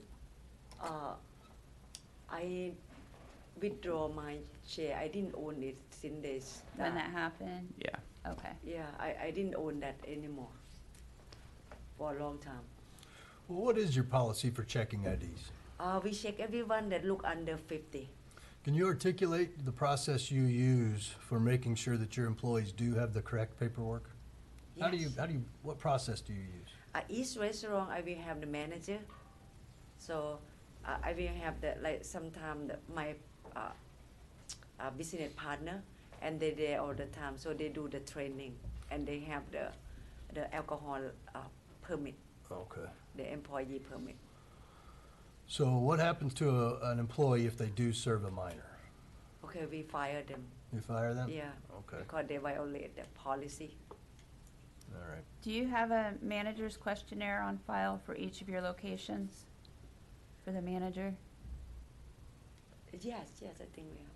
I don't have one, there's not one in this application. Who will be managing the location? There's two other partners associated with Yes, this yes. location as well. And she there all the time. One of the partners will be Yeah, there and as she well? have the permit also. Okay. So the locations will all be managed by ownership? Yes. So in that case, they don't have to have a manager's questionnaire? Not as long as Correct. they're listed on the application. Okay, got it, okay. All right. Any further questions from the board? Hearing none, do we have a motion? I make a motion to approve. Motion to approve, I'll second. All those in favor say aye. Aye. Aye, motion carries. Thank you. Thank you so much. What am I calling for? Okay, what number is Man, that looks like Roman numerals somehow. that? Okay, that's what, okay.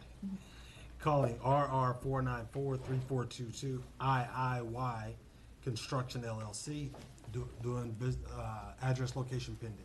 This one's requested a continuance. All right. All right. Anybody need a comfort break? Yeah. I would love one. All right, we're gonna take a 5-minute comfort break. We'll be right back.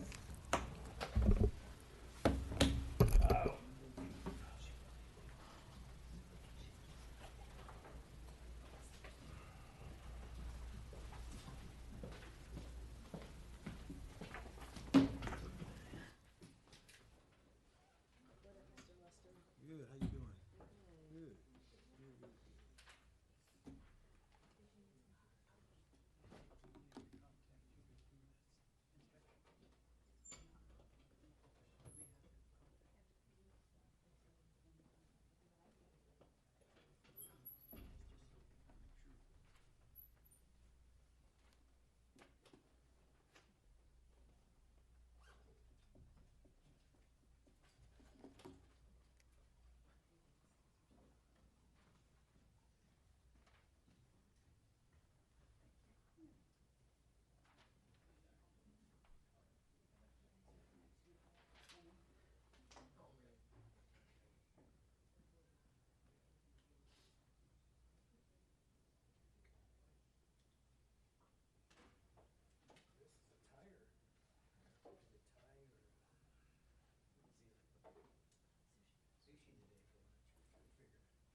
I know when I sent it, I'm like, I wonder if he even knows. Yeah, she go to school in Pike. Oh, really? Yeah, she plays tennis. Yeah. Which, like high school or junior high? High school. High school. You going Friday night? No. I got tickets last minute. Really? Yeah. Dang. You already got tickets? Yeah. I was told I better buy them. Don't expect to walk out. Nah, I'm be streaming it. I'll be streaming it. 4 versus number 6 or 7 in the first round session. I got a friend whose son's the shooting playing field. It's amazing. I mean, they saying Jeff is getting his pick of the litter of these athletes, but I'm like, he ain't got a successful podcast. I mean, he got a lot going on. I mean, I just couldn't do that in our neighborhood. Really? Yeah, and They lived there a while? they lived there longer than I have. I moved in after they were there. Yeah. There's some good looking cars that sit out front. Really? You know, How do we know which of those? just, yeah, it's not, Does he live in Pike? He lived in Pike before he came to the page. Yeah, okay. Yeah, that's when we saw the car. Yeah. Yeah, but it's got that 6'10" kid. He's comes a 6'8" kid. He's an actual, we've gone about 4 games this year. Yeah. That 6'8" kid is, yeah. What neighborhood you live in out there? Northern Farms. Okay. Oh, yeah, yeah, yeah, okay. Wow.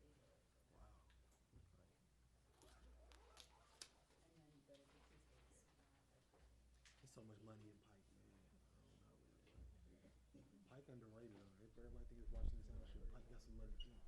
Yeah. Yeah.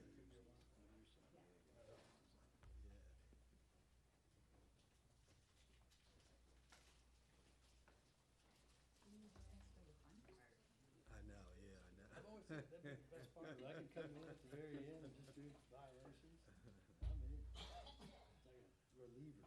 You know?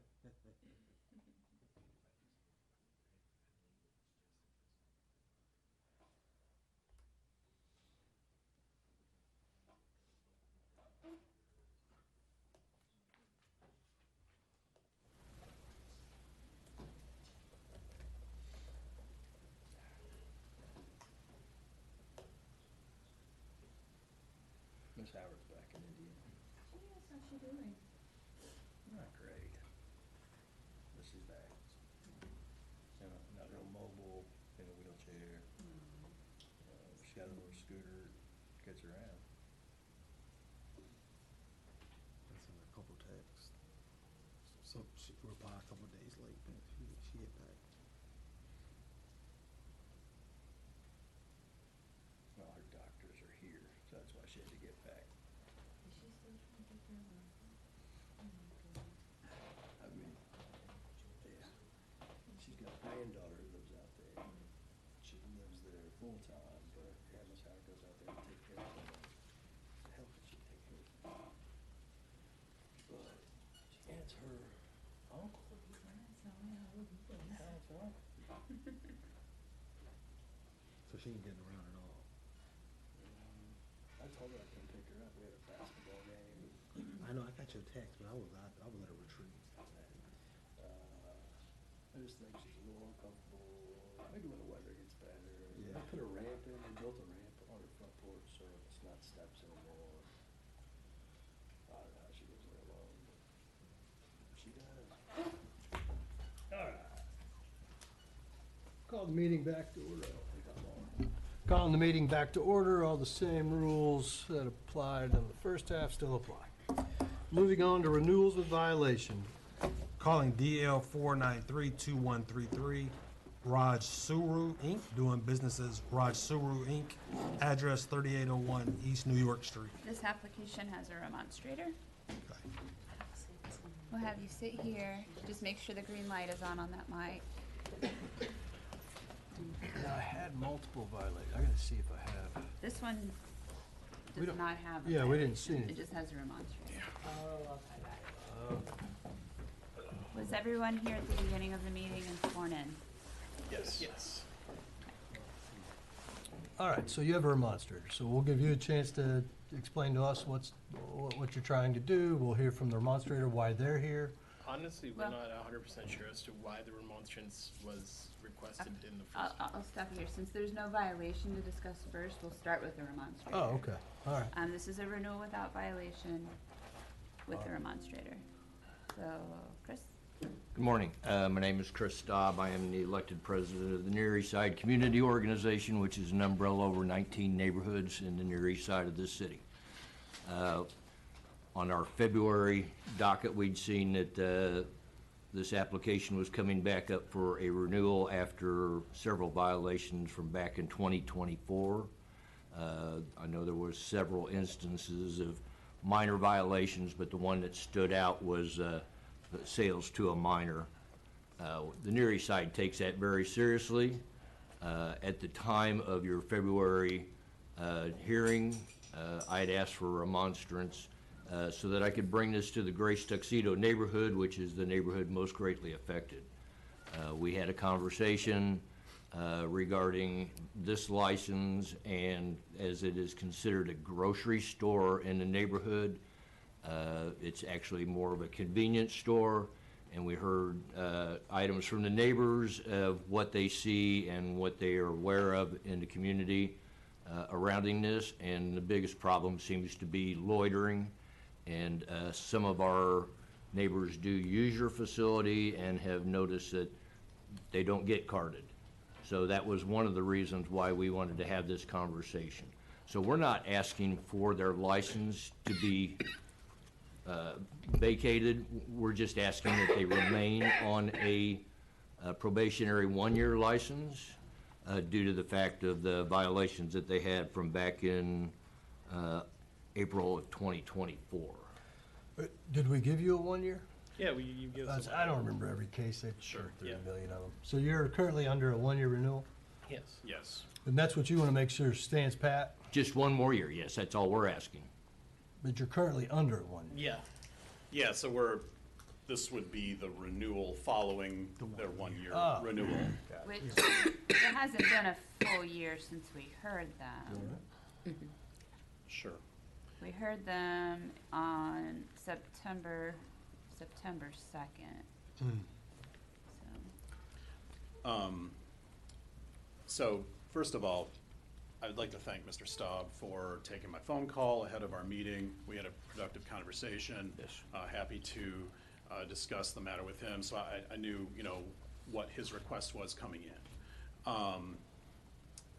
As far as the violations go, there were two sets of violations. They were issued a week apart a couple years ago. One was for a SAC violation, minor, excise going in with a youth. And then, if you remember, there was the issue where Mr. Atul's father, who was there at the time, he's an older gentleman, doesn't speak English well, and there was a hindering violation related to that. And so those are the two sets of violations that we got cleared up in late summer last year. As far as, so they've had one issue, they've had one violation for sale to minor.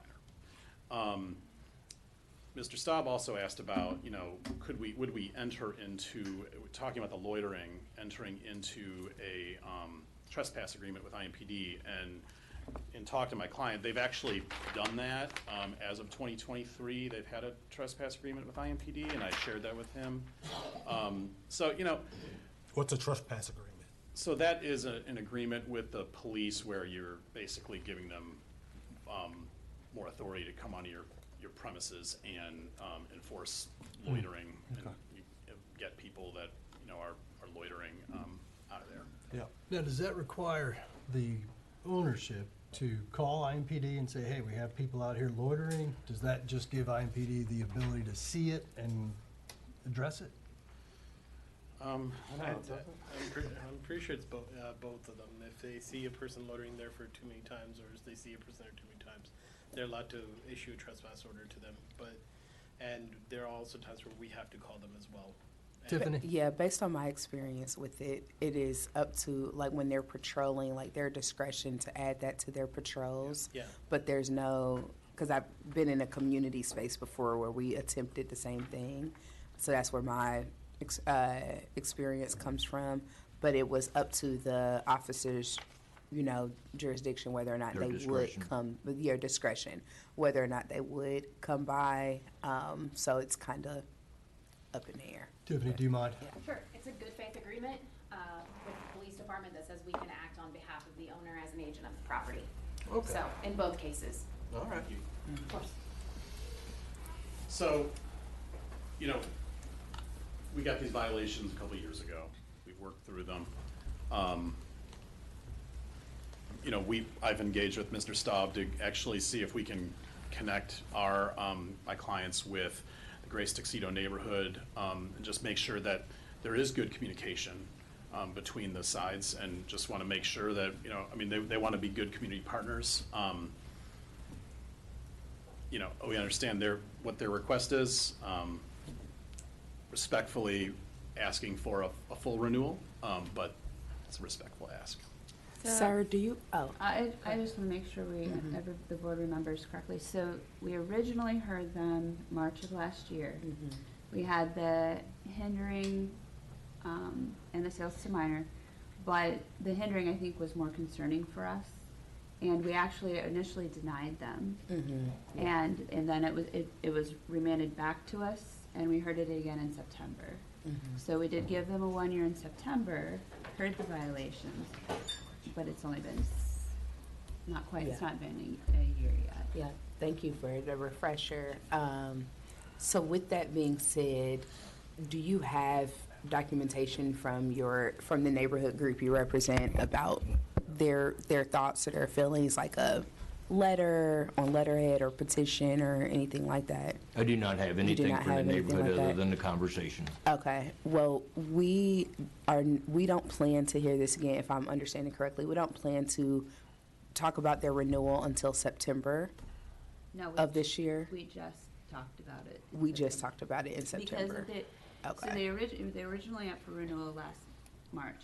Mhm. But because of the denial, the process being remanded back, and then by the time we heard it the second time and gave them the 1 year renewal, it was in September. Okay, so their renewal would naturally come up when? Now. Now, Now. okay, got it, So understood. had we heard them in March and gave them a 1 year last March, we would hit the 1 year mark. Mhm. But it was in September we gave them the 1 year. So it's been a little over 6 months. Got it, so their 1 year is technically, like, runs out in September? No. No. It would run out, it would run out with this renewal if we don't renew the 1 year. If we don't give them another 1 year, if we give them a 2 year today, they get a 2 year renewal. Got it. It's just because the process took a while. Oh. That's Okay. why. Does that make sense? It makes sense now. The expiration date stays the expiration date, even if we continue it and it gets delayed. Got it, okay, it makes sense now. One last thing I would just suggest is that if they were to get a violation between now and their automatic renewal year next year, they would be scheduled for the local board. So it's really just skipping the local board schedule for the purpose of a remonstrance. Not actually, I mean, you would still be called before a local board for your renewal if you were. Well, you're supposed to be. It doesn't always get caught. Ricardo's pretty good. I'd like to hear from the owner. Sorry, what was that? I'd like to hear from you. About what? So Any of this. We've since our renewal in September, we haven't had a single violation. We've kept to all the rules. We've had excise officers come on site as well to make sure everything's good. We've allowed them into the back and everything, no hindering or anything like that. We just want to work with the ATC and the. Are y'all carding everybody still? Huh? Are y'all carding the folks that need the card? Anybody under the age of 40, yes.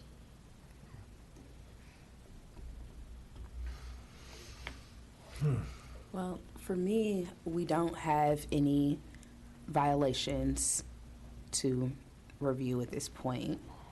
And I do understand the conversations that you've had with people in your community, and appreciate you being here, but we don't have like an overwhelming voice coming from community, like as far as documentation is concerned.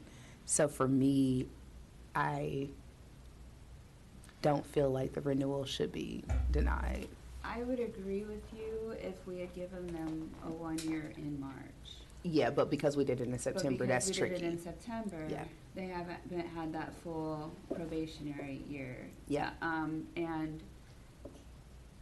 with the hindering report, the fact that it was bad enough that we initially denied them, Yeah. I would prefer to do another 1 year, Mhm. just to keep a closer eye on them. Yep, yep. I feel comfortable with that. And if you do nothing wrong, if you're making sure your employees check the IDs, if you're enforcing all the ownership policies that you've put in place, we won't have any problems. I feel in line with you. And also, with good faith, we would like to join NESCO, the Near East Side Neighborhood Association that he does. That would be fantastic, as and well. you would be welcome. And, you know, Good. to show that we want to be community partners with everybody. We think that's a great idea as well. All right, well, this took care of itself then. Thank you for the representation you give to the east side. Thank you for communicating professionally and meeting them in the middle. This sucker's taken care of. So I'll make a motion for a one-year renewal. Second. Second, all those in favor say aye. Aye. Motion Thank you. carries. Thanks, everybody. Calling RR 490-5850, Mon Ami Inc., doing business as Silk Show Club. Address 3512 Madison Avenue. I gotta find it. I apologize. I thought this application still had pending violations. IMPD is remonstrating against this location, and we're gonna request a continuance. Is anyone here representing Monami? Monami? All right, show continue. Wait. Oh, wait. I don't know if the violation has been settled yet or not. It was, it was settled like late last week. Okay, yeah, she had to communicate with us, so, yeah, we'll. All right, so we will continue that one. Look at this. That it for you? That's us. Thank you guys. All right, thanks, everybody. Calling RR 490-4646, Buckeye Beverage Corp., doing business as Connor's Pub. Address 6331 North Ferguson. This one has pending violations, so it will be continued. Okay. Calling RR 491-7130, Joe HN Inc., doing business as Time Out Lounge. Address 6243 Allisonville Road.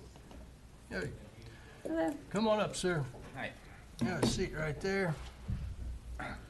Let's start with who you are and the relationship to the business. I am John Byer, president, owner of the Time Out Lounge, John Incorporated. All right, do you know why you're here? Not exactly. What? There was I got a letter that said there was a violation that I needed to show up today, so. Well. But I have not actually seen what it is. Okay, well, okay. You would Yeah. have seen it because you had to have paid it for us to be here. So there was a violation in January of last year. Oh, absolutely. Okay, yes. So now you I'm remember aware the of, yes, violation? yeah, Okay. that way, yeah. So what happened? What was the violation? The violation was serving a minor with an excise officer present. So compliance check. Yes, it was. How long have you had your license? 21 years. How many violations? 3, 2 of them from my mother. One of them was me that day, 2 days after my mom died, actually. I just totally missed it. Oh, And you were the knew right server. away that I missed it. You were the server. We have policies, it was How'd just, you know right away? I like that. because I've been in that sting before. I know when they come in like that, and I mean, I walked back to another server from another place, I said, I just messed up. I know I did. And, I take full responsibility, and we do have policies. In fact, I can tell you, since that day, there's nobody haven't seen that doesn't get carded, that's for sure. Good. Yeah, so. So you've had a long, successful track record. We have, since COVID, obviously, it's been a little rough. I'm pretty much it, in terms of running the place, so, and being there, so. Well, Mr. Byard says you were very polite and respectful during the incident. You're handling it professionally, good track record. I'll let the rest of the board ask any questions they have. Do we have any other previous violations on this permit? Look. Like I say. I did notice, like, in the report, it said your permit had expired, Correct. but you've gotten, obviously, you're getting that taken care of. Yep. Do you how many employees do you have? Is it Me. just you? Me, yeah. You're the only one there I'm serving? the only one. A gal named Phyllis, 77, comes in and helps me every once in a while. She's been there on and off through about 4 owners, so, we're just a little neighborhood bar, is all we are. What are your hours? We are open on Sunday from, on football, noon to 9. Monday through Thursday, we're open from 4 to 10. And Friday and Saturday, we're open from 2 to 12, 1 o'clock. Okay. So they had 2 other violations, one in 2009, one in 2011. And the 2011 was sales to a minor. Yep. Okay, got it. Any further questions from the board? Hearing none, do we have a motion? Motion to approve. Motion to approve, I'll second. All those in favor say aye. Aye. Aye. Good luck, Thanks, Sam. folks. Appreciate it. Thank you. All right. Calling RR 491-2302, Core of Indiana Enterprises, Inc., doing business as Rock Lobster. Address 820 Broad Ripple Avenue. This one requested a continuance. All right. Calling DL 498-4284, Chima Brothers Inc., doing business as Chima Brothers, address 4921 West 71st Street. Chima Brothers? All right. Uh-oh. Can you tell what the date of the violation was? Yeah. I didn't have that receipt in the copy.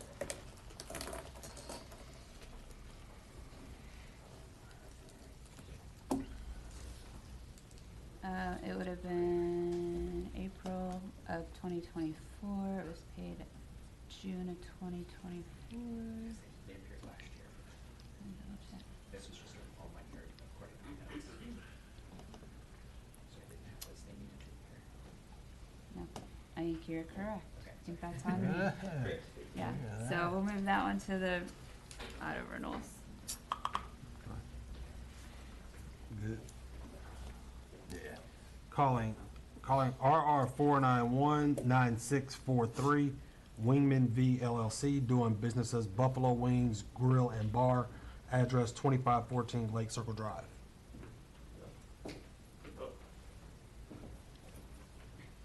Just here to learn more support, just in case. Oh, okay, okay. I wasn't aware of Lake Circle Drive.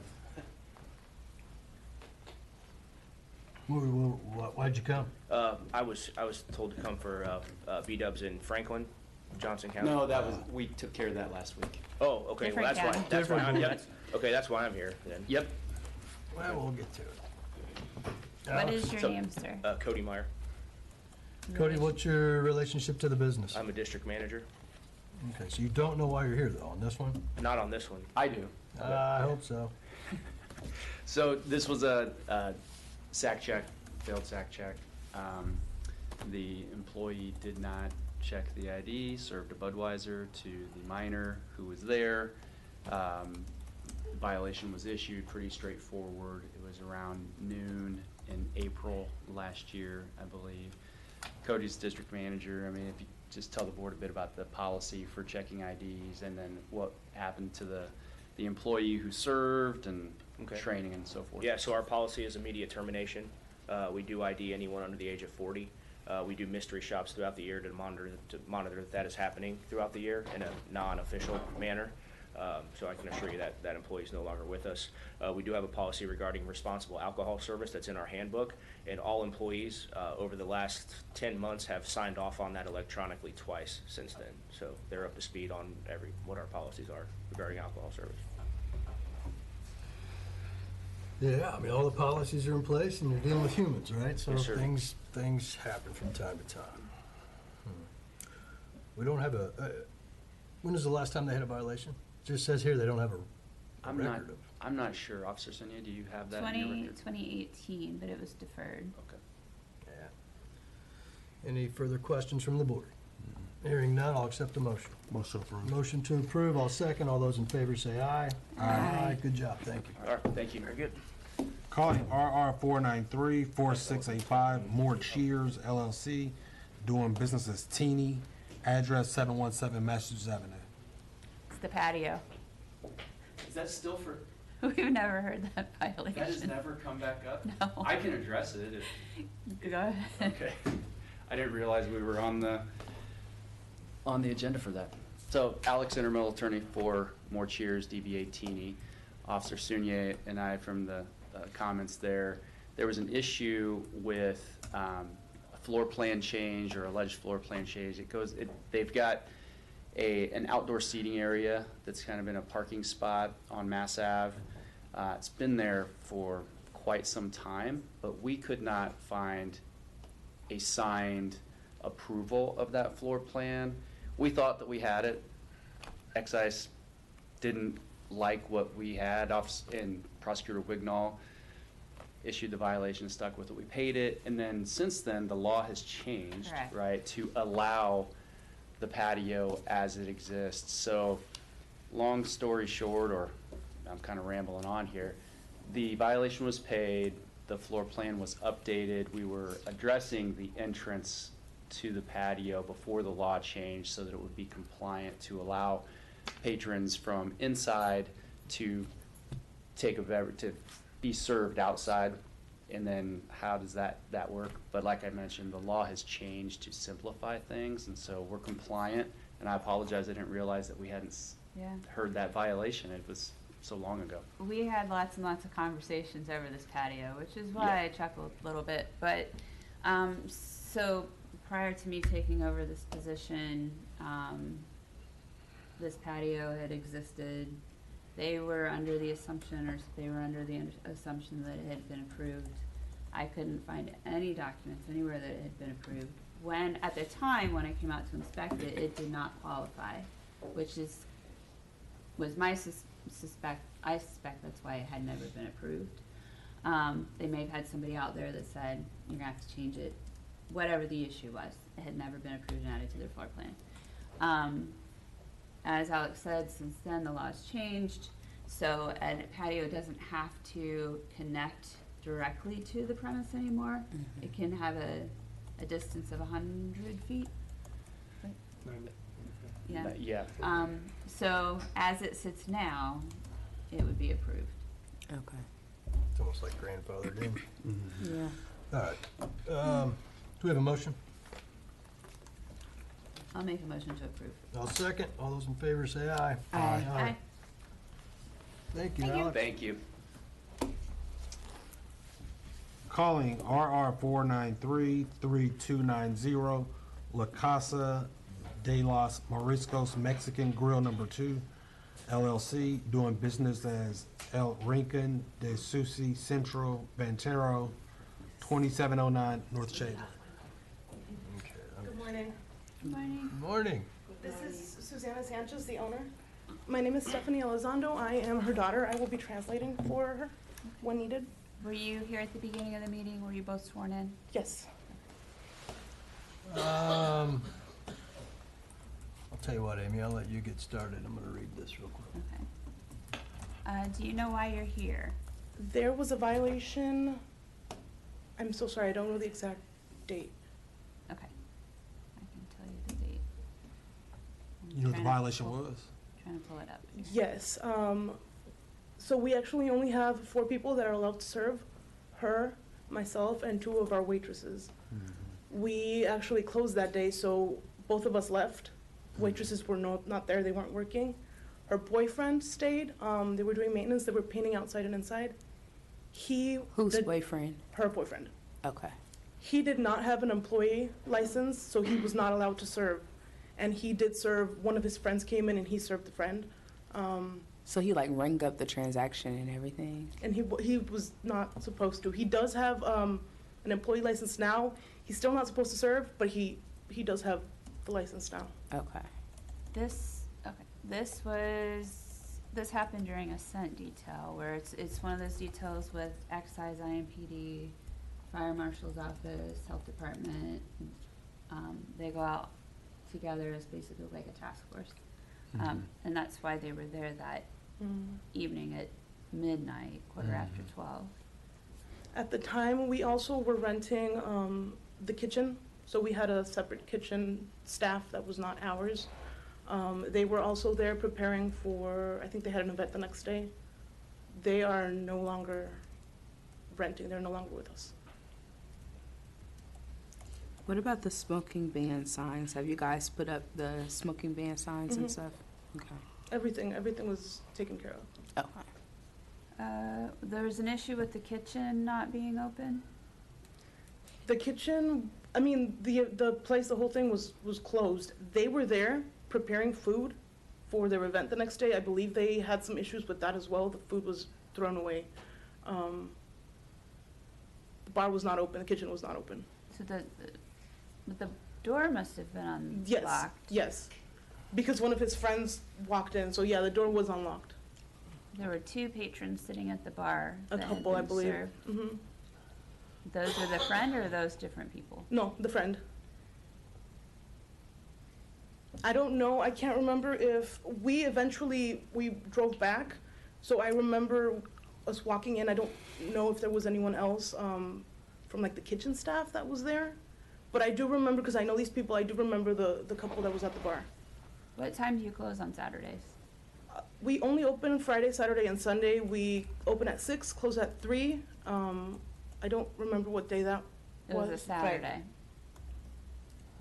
But it was during, I don't know, I'm sure you guys are aware, there has been some political climate that, thanks to that, a lot of people aren't really going out.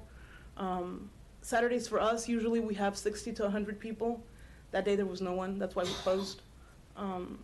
For a Saturday, it was very, very slow. It wasn't worth it for us to stay open and pay our employees.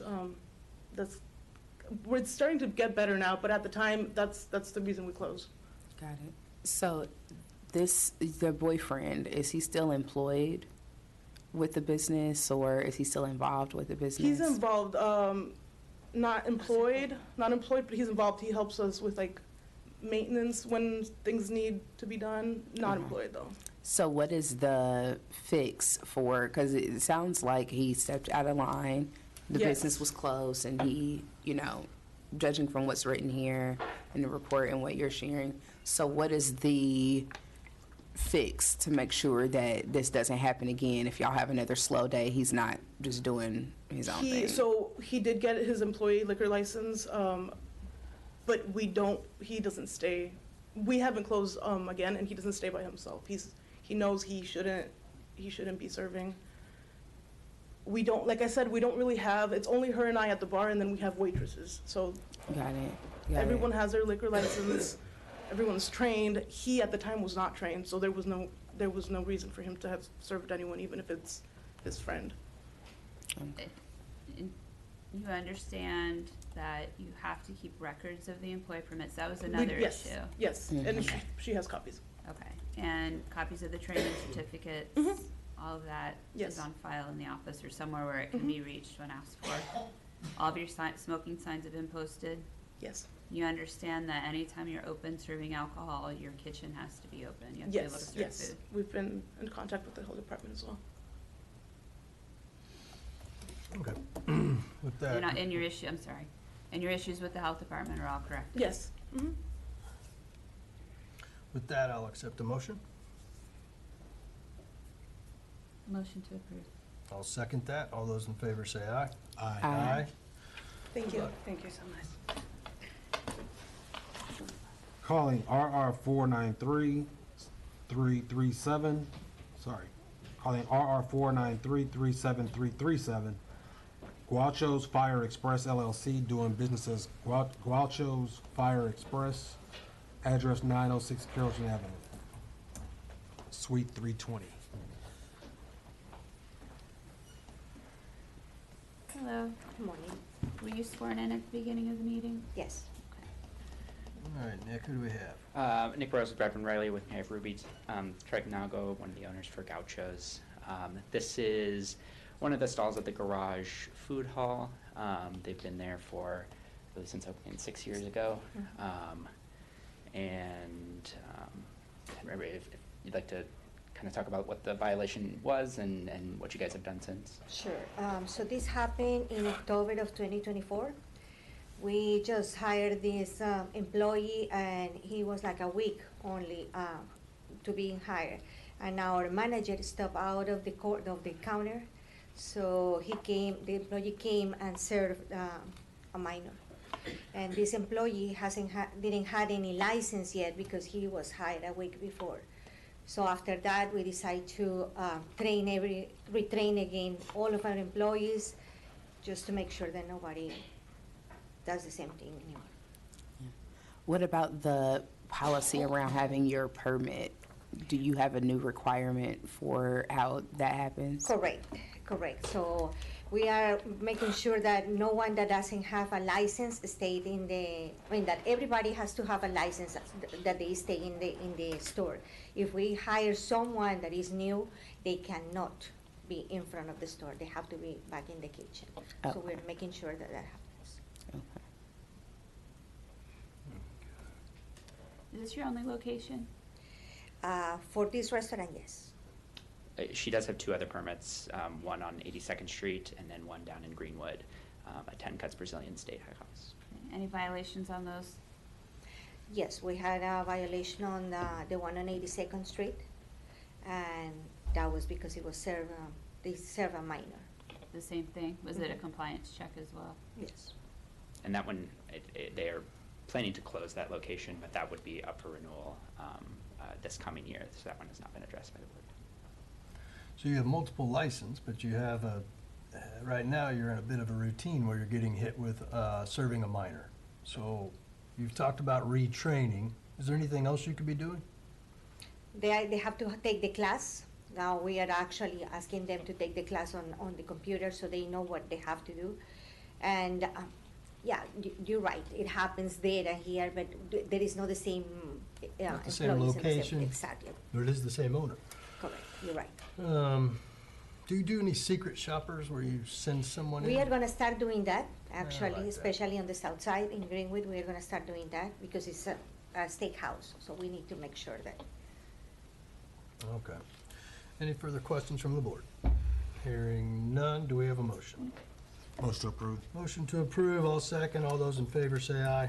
Aye. Aye. Good luck, ma'am. Thank you. Calling RR 493-8160 End Zone Bar and Grill LLC, doing business as End Zone Bar and Grill, address 8311 North Michigan Road. This one requested a continuance. That's a weird spot. Calling RR 493-8992 Indy Supermart Inc., address 2040 East Washington Street. This one is still pending revocation with the commission. Okay. Calling RR 493-9420 Upland Brewing Company Inc., doing business as Upland Brewing Company, address 4939 East 82nd Street, Suite 100. They have a pending violation, they'll be continued. Okay. Calling RR 493-9618 Iguanas Taqueria Restaurant Corp., doing business as Iguanas Taqueria Restaurant, address 2912 Maywood Road. Iguanas? Yeah, show them continue. Calling DL 493-3124 Saraga North LLC, doing business as Saraga International Grocery, address 8448 Center Run Drive. You ever been in there? Yeah. I love that place. It's fun.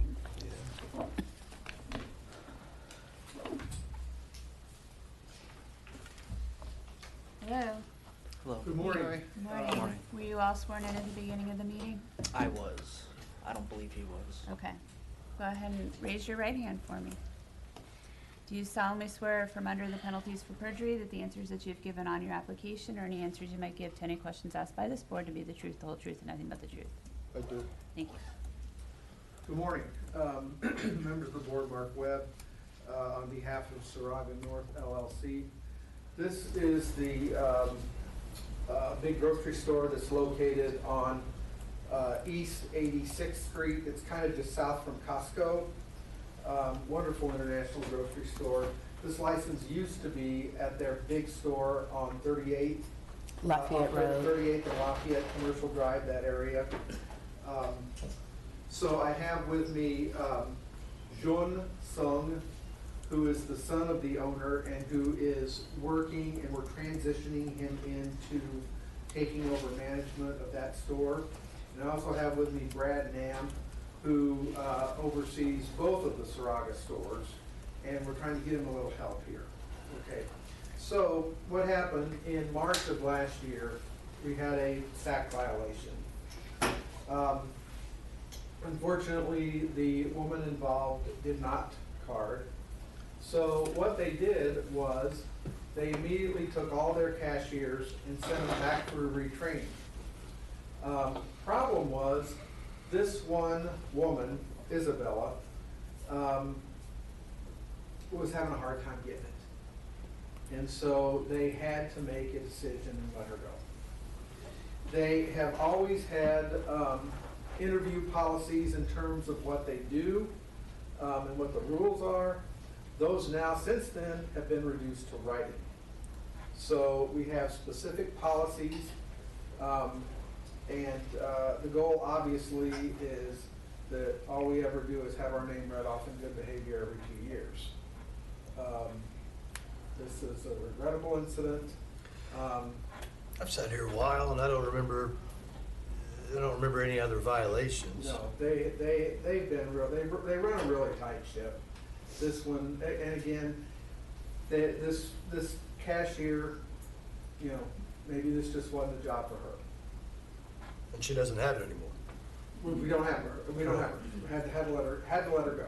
Didn't want to. It's hard to get people to work but, you know, Got to follow the rules, too. yeah, you do. So, that's kind of where things are. We'd be happy to answer any questions from the board. I'm interested, what percentage of your sales is alcohol? Honestly, it's very little. I would imagine. say it's around 5%, less than that. Yeah, I would bet.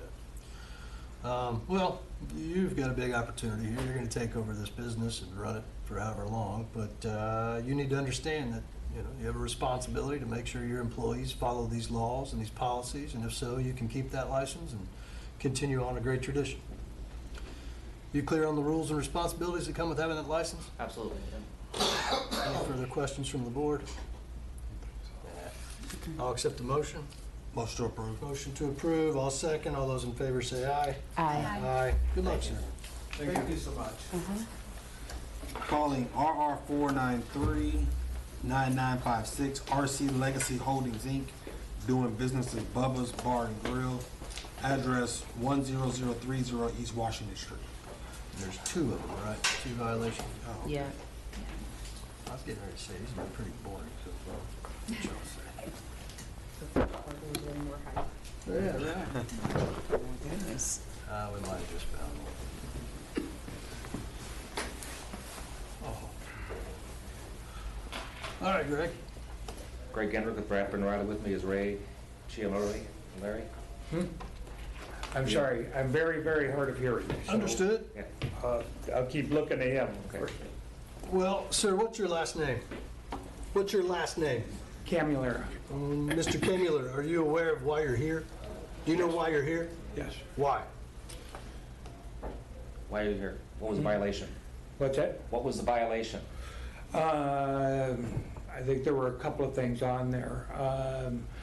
There was not having copies of the permits in my office. There was not having the rules on the pull tab machines.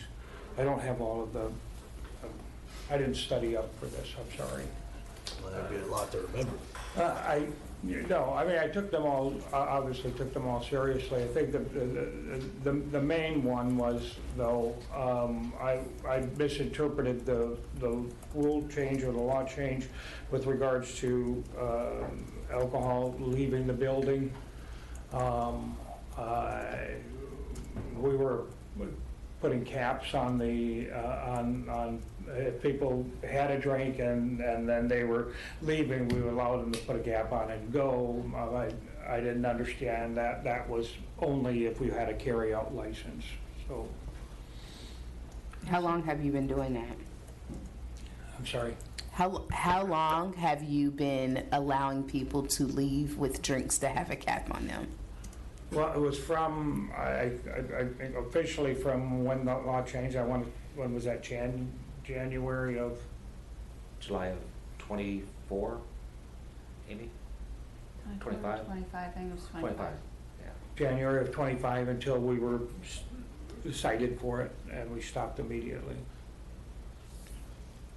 So, this is my fault again. They should just, we've already heard the first violation, it's just the second one. The one with the open container. Okay. Okay.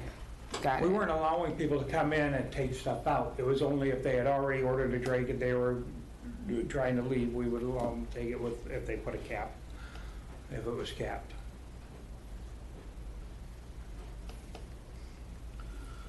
And then you had some signs missing. Your signs Signs for your missing. gaming? What? Gaming signs were down, missing. Yes. We were cited for that, but there was a sign on one of the machines with the rules. Looks like it was a warning. Huh? You were issued a warning for that? Warning. Warning? Yes. Yeah. I don't know. Ray has, since he sold the establishment, there's a transfer on file, which will be heard next month. Okay. I think he's kind of realized there's a lot more to. This is a lot of work. Well, and if it's not done, it becomes dangerous for the neighborhood. This is a lot of work, and in 3 years, I hadn't been able to really find a bar manager that, that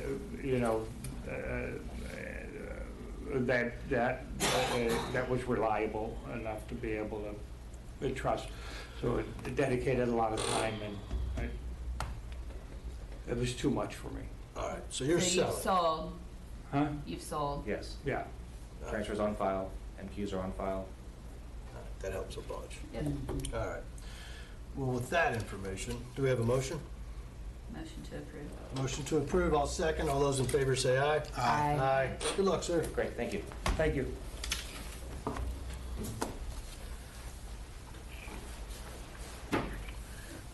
Calling RR 494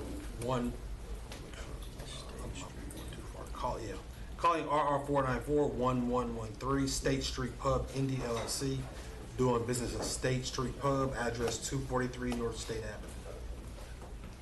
Hello. Hey, how are you? Were you sworn in at the beginning of the meeting? I was, yeah. Okay. And who are you, sir? My name is Mark Tester. I'm the owner of State Street Pub. Do you know why you're here, Mark? I'm assuming because of a violation I got last year. Do you know what the violation was for? I do. What? I had an employee who, I mean, how in-depth do I have to get? Just tell me what happened. Basically, we got like a violation because I had an employee who was working door and sold a controlled substance to an excise officer. Okay. Well, it's a unique one. Yes, I was very surprised. So my first thought is, that's not the first time, right? The very first time they've tried to sell, they get hit with an excise officer. I'm going to guess this has been going on for a while. I can't confidently answer that. I really don't know. I was totally unaware of the situation. They were there on a complaint. They were doing the investigation because of a complaint. And I know when you were here for your last violation, that report says that they initially were in there for the complaint for the sales of drug sales. I was not aware of that, never heard that. My last violation was, as far as I was under the impression of and what I was charged for, was because we had a patio door that we normally had open. So basically, like right by our front door, there's a patio, door to our patio, which for like preceding 8 years had always just been open. And then what we got a violation for was the excise came through and basically was like, you can't have this door open because if people go out the front, they could just like leave instead of going into the patio, which would be like why we had it open. And then they basically were like, you have to keep this shut and then route people through the bar, which we then did. But as far as why they were there initially, that was never brought up, and I was there. Well, they wouldn't have brought it up that day because it was still an ongoing investigation. Okay. How long did this employee work for you? About a year.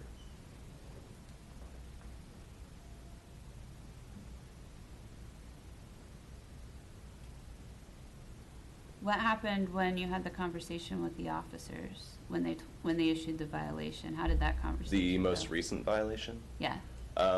The officers came in with the detective. They asked if the employee was there. I said no. They took me outside into our back patio where we talked to them. They didn't give me any details about what was going on. I asked what was going on, and the detective basically told me, you can fire this employee, or you can keep them on and you'll be considered complicit. But they didn't give me any other information other than that. I spoke with the employee the next morning. He told me what I did, and I fired him on the spot. Did you call the officers a liar when they first told you? No. I thought that you didn't? No. What would I have called them a liar for? They didn't tell me what. They didn't tell you that They you were gave getting me- a violation for an employee selling drugs inside your bar? No, they didn't tell me why I got the violation or why I was getting the violation. I asked multiple times what it was about. So they called you. Just walk me through it. They called you. You answer your phone. It's a number you don't know. They or- didn't call me. Oh, They just showed up. Oh, they showed Yeah, up. they showed up while I was working. I was DJing at the time. I wasn't working that night. I was there DJing, so I was in the sound booth. The door guy came up, told me excise was there. I walked up and was kind of like, we had people in the bar, so I was like, hey, can we have this conversation out in the back patio? They took me out to the back patio and basically like stood in front of the back door while they told me all this stuff was going on, and I was like, I don't know what's going on. What's he in trouble for? They didn't tell me anything. They refused to give me any details. They then asked me when he was working next and what his phone number was. I was like, I believe he's working this weekend. I was like, I don't know his number off the top of my head. My phone's in the bar. And then they basically reprimanded me for not knowing my employee's phone number by heart. So, I mean, I was cooperative. I told them when I believed he was working next, but I would need to check the schedule. But throughout that entire conversation, no one ever told me what he was being accused of or anything. The only thing was that they said it was something serious and that if I didn't fire him, that I would be considered complicit. So that was the day they came and talked to you at the bar. Then several days later, or at some period later, one of the officers called the bar and went to the bar. You were not there. They asked an employee to contact you. Yes, I was contacted and spoke on the phone. With an officer? Yes, that was the day that they came in and tried to arrest a person who was not the person they were trying to arrest, which I also have on video. And during that conversation, were you told what the violation was for? I don't recall exactly. I was on the phone, and this would have happened at like 1 in the morning. I had just played a show in Iowa. I'm a touring musician as well. So I don't remember the exact details of that. I did tell them that I had fired the employee the day after that they came the first time and told me that he was in trouble and basically told me, like, if you fire him, you're good. If you don't fire him, then we're going to assume that you knew what was going on. And I was literally like, what's going on? Like, I was like, what am I being accused of? Am I being accused of anything? And they said no. So, and then the next time I talked to them on the phone, they were basically like, I don't understand how you couldn't know about this, which is pretty speculative. So this phone conversation happened at 7:30 in the evening, not late at night. 7:30 in the evening? April 25th, 2025 at 7:30 p.m. April 25th. I don't recall that phone conversation. I did get called on April 25th. I don't know about that. The only time I really remember talking to them on the phone when I wasn't there would have been a Friday night, because it was one of our club nights. I'm just reading the report. The Yeah, report, totally. The officer says, I explained to the owner tester that the business was receiving a violation. I explained to tester what the violation was for, and the owner tester immediately called me a liar. I explained to tester that I would not be arguing with him about it over the phone and that the violation would be left at the premise. Yeah, That didn't happen?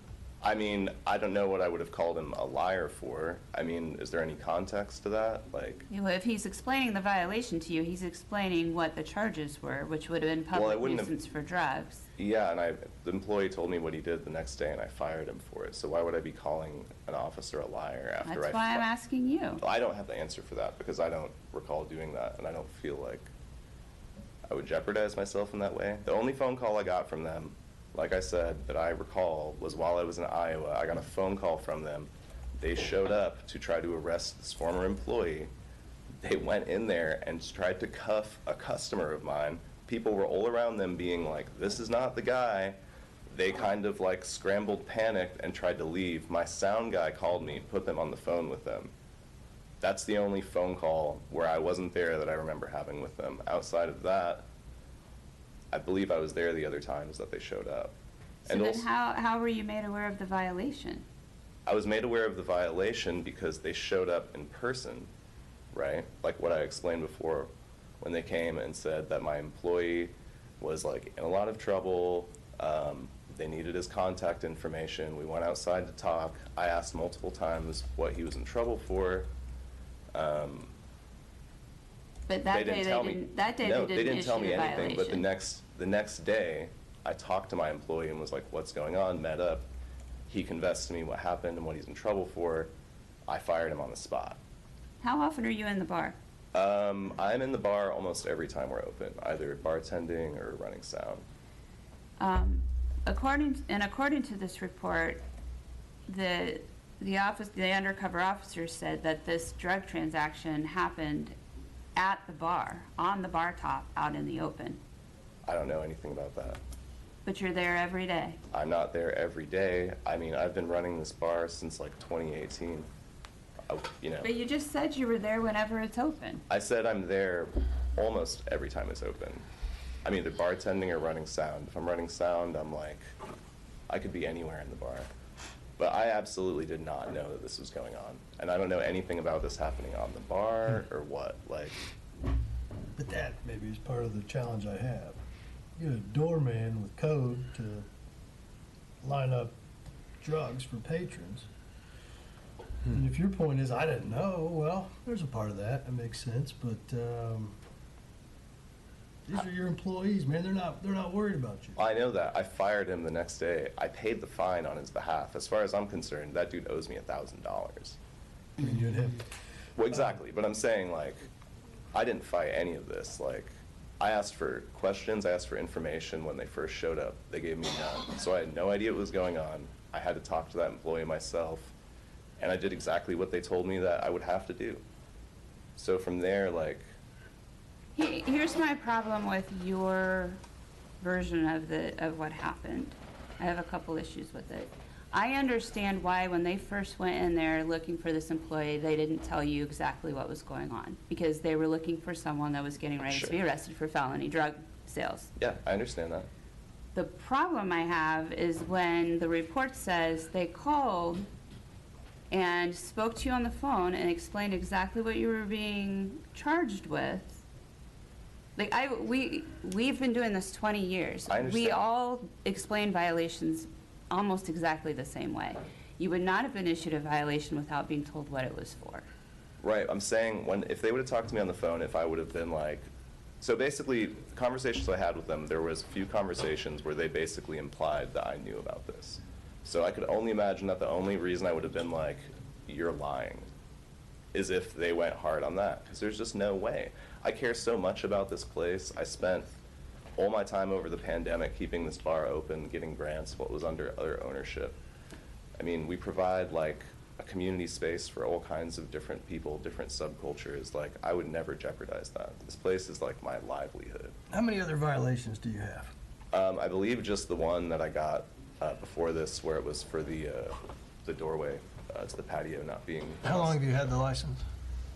I took over ownership 2.5 years ago, so I guess it would be like 2 Novembers ago. So 2 years, 2 violations, one of them with narcotics involved. I got to be honest too. I have a hard time if you're there as often as you say you are, and you're as involved as much as you say you are. I have a hard time believing that you didn't know that this was going on. When it's done openly on. I'm not there the every bar. single time that we're open. I mean, like, there's no way, like. Well, even if, let's say this, your employees don't respect you enough to even worry about it. That's why you got fired. I had no idea this was happening. This is like all I'm not going to say that you did. You say you don't, and I can't prove that you did or don't. We've got a report in front of us. Those are the facts. You've had your license for 2 years. We have 2 violations, and one of them's pretty significant. So, for the board and the sake of time, I'd say the furthest I could go on a limb is a 1-year renewal.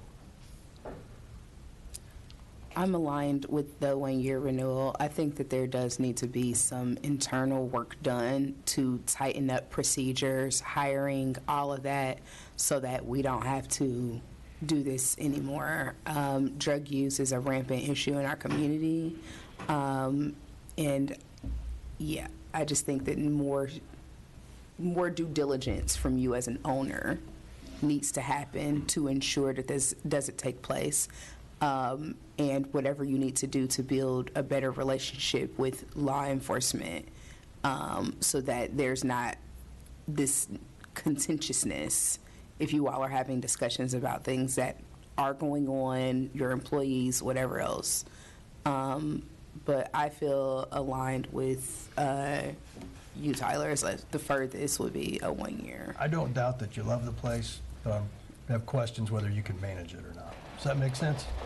Yeah, I mean, I understand what you're saying. It's one but- thing to love something and have a passion for it, but it's another to have the ability to actually manage it and run it. No, totally, and I understand that perspective. I mean, I don't hear full accountability, so if somebody said they wanted to deny you, I'd probably vote that way. yeah, But- I did fire the employee and pay the fine. Yeah, but you also saying what you didn't know. I mean, as the owner, and you're also saying you're always there. So I mean, what? I didn't say I'm always there. I said I'm there most nights. Yeah, you make it seem like you're there and you're there enough where you should know what's going on.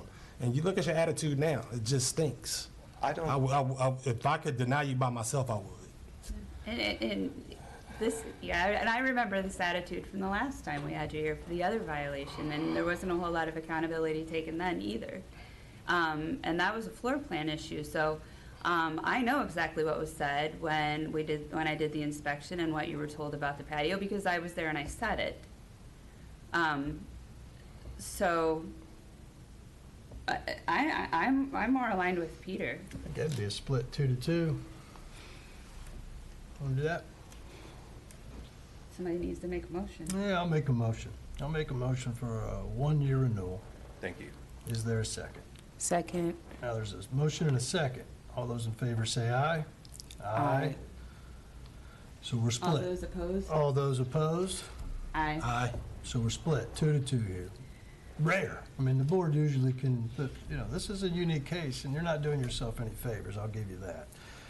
So what this means with a split vote is that it'll go to the commission. The commission will review the testimony from today. They'll look at the excise reports as well, and they will make a decision. They could do one of three things. They could, well, actually, it's a split vote, so they could do a couple of things. They could approve your renewal, they could deny your renewal, or they could remand it back to us and ask us to hear more information on it. But whatever they decide, you will be notified of their decision. And if you don't like their decision, you will have the opportunity to file it for an appeal. Okay? Okay. Enjoy the rest of your week. Peter, I need your reason. Oh, there we go. I got you. I think it's moral. Hi, John. Something like that. Yeah, the whatever. Try those.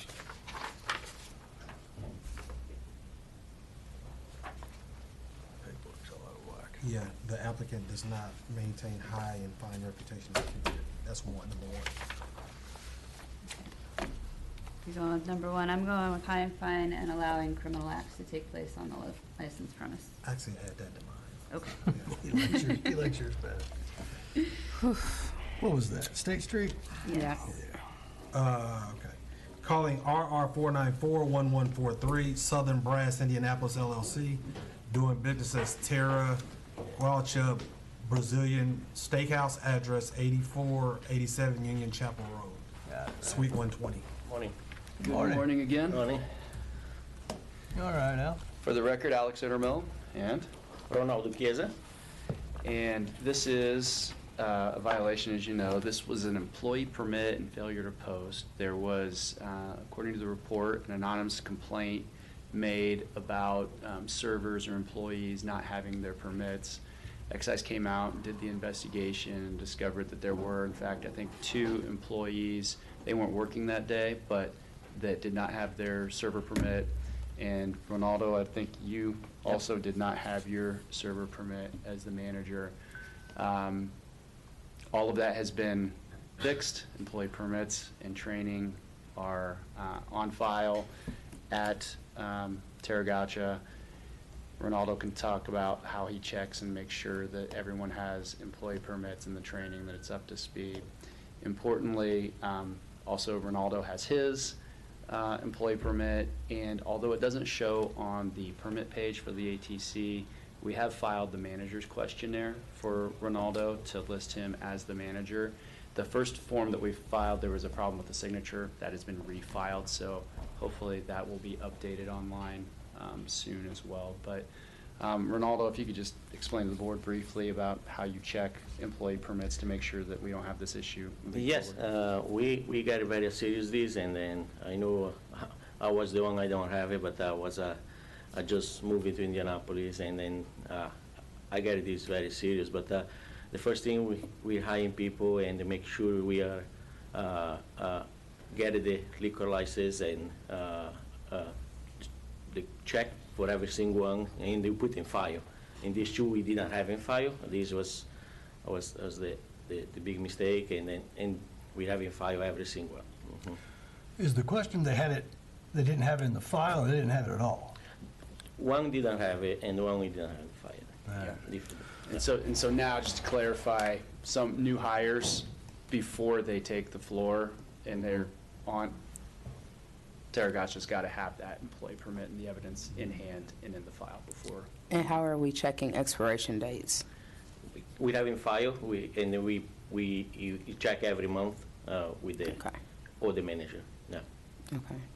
This is the easy stuff, right? This is the management, the paperwork. Exactly. The fact that you didn't have it doesn't help much. Yeah. But, No, that sticks out to me. I'm trying to understand how we come to be that a manager's running a restaurant and doesn't have an employee permit. Yeah. I went to study, but then we just opened a restaurant, and I got it completely forgot, and was a little busy. This was my responsibility. Was a big mistake. Yeah, I did. This is all taken care of? Yeah. Not going to happen again? No, never. You understand that, I know you're not from Indiana, but you understand we have specific rules and Yep. laws regarding alcohol that you have to comply with. I understand. Have you taken the class? Yeah. So you have your certificate? Yeah, I have in mind. Okay. All right, any further questions? Hearing none, do we have a motion? Motion to approve. Motion to approve, I'll second. All those in favor say aye. Aye. Aye. Good Thank you very much. Thank you. Thank you. luck. Last one. Calling RR 493-6804, New Living Investments LLC, doing business as Shadow Lounge and Restaurant, address 2380 East 54th Street. Oh, a lot of people here for this. Yeah, I'm afraid we Gotta had a figure out couple what's that got a going on. theater action out of us.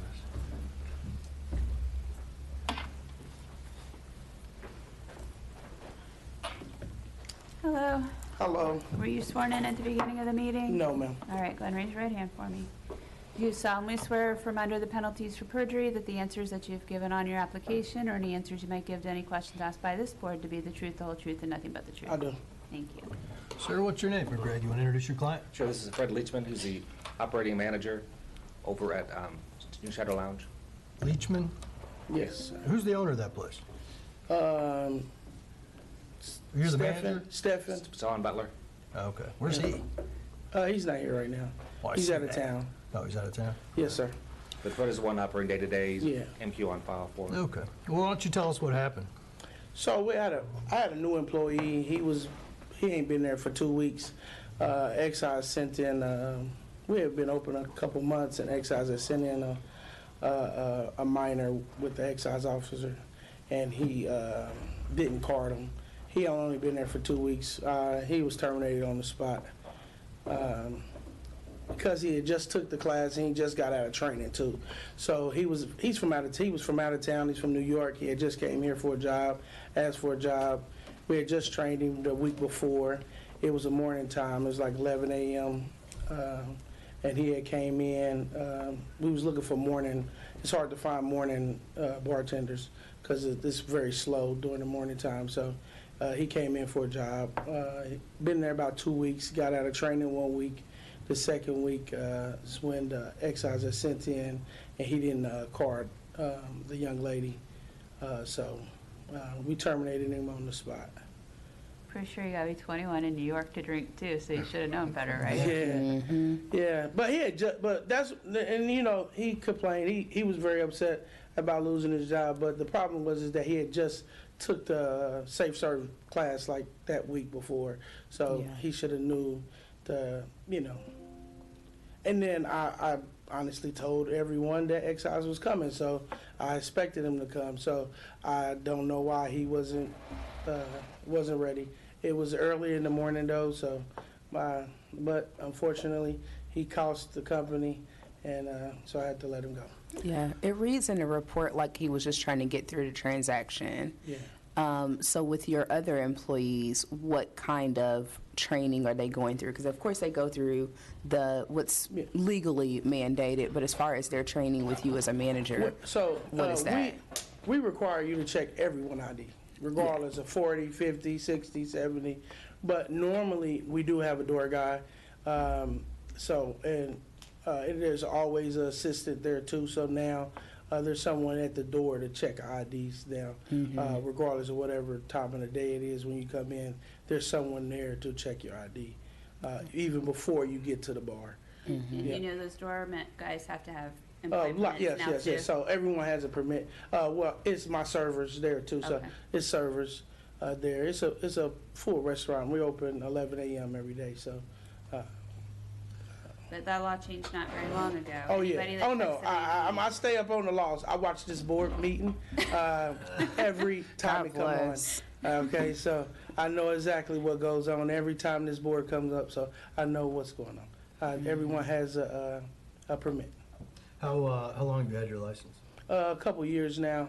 But First this one had happened literally like 3-4 months after I opened. So it was very, very new. We was very new opening. May of last year. He was a new worker. Yeah. Okay, well, you're on the list, and you're right, they do come back. So Yeah. I want to see you successful. So Yes. get your employees to check the IDs. Oh, yeah, for sure. Any further questions from the board? Hearing none, do we have a motion? Motion to approve. Motion to approve, I'll second. All those in favor say aye. Aye. Good luck, sir. Thank y'all. Now, let's start with, ma'am, you're right here in the front. Why are you here? Violation on Speedway. Speedway LLC, 4120 East Southport Road, Greenhouse City. Oh, Speedway. Oh, Speedway. Yes. You Was know, that continued Yep, from, I is do. that continued? So this was one that was continued 3 times and denied it. Oh. Lisa McKinney was here, we know someone in licensing, they want to climb at the time. Let them know that was first, so it went to the commission, we filed a motion, asked for it to be remanded, they reset it for consideration today. What's the permit number? It is.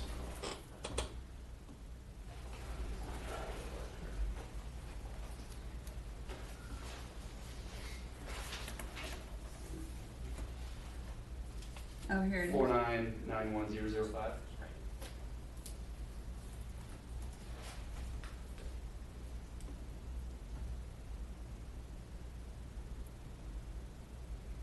It showed on the permit page as being set for today. Yeah, it's on my list.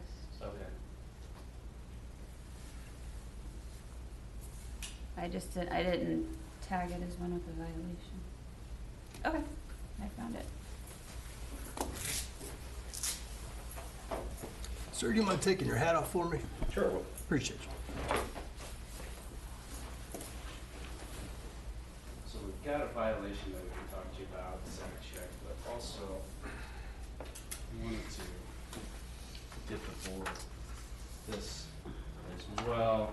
I don't think I vote on this one. It's not Speedway. Oh, it's No, yeah, it's Oh, Yeah. Speedway Oh, gas that's what station. threw me off. I'm like,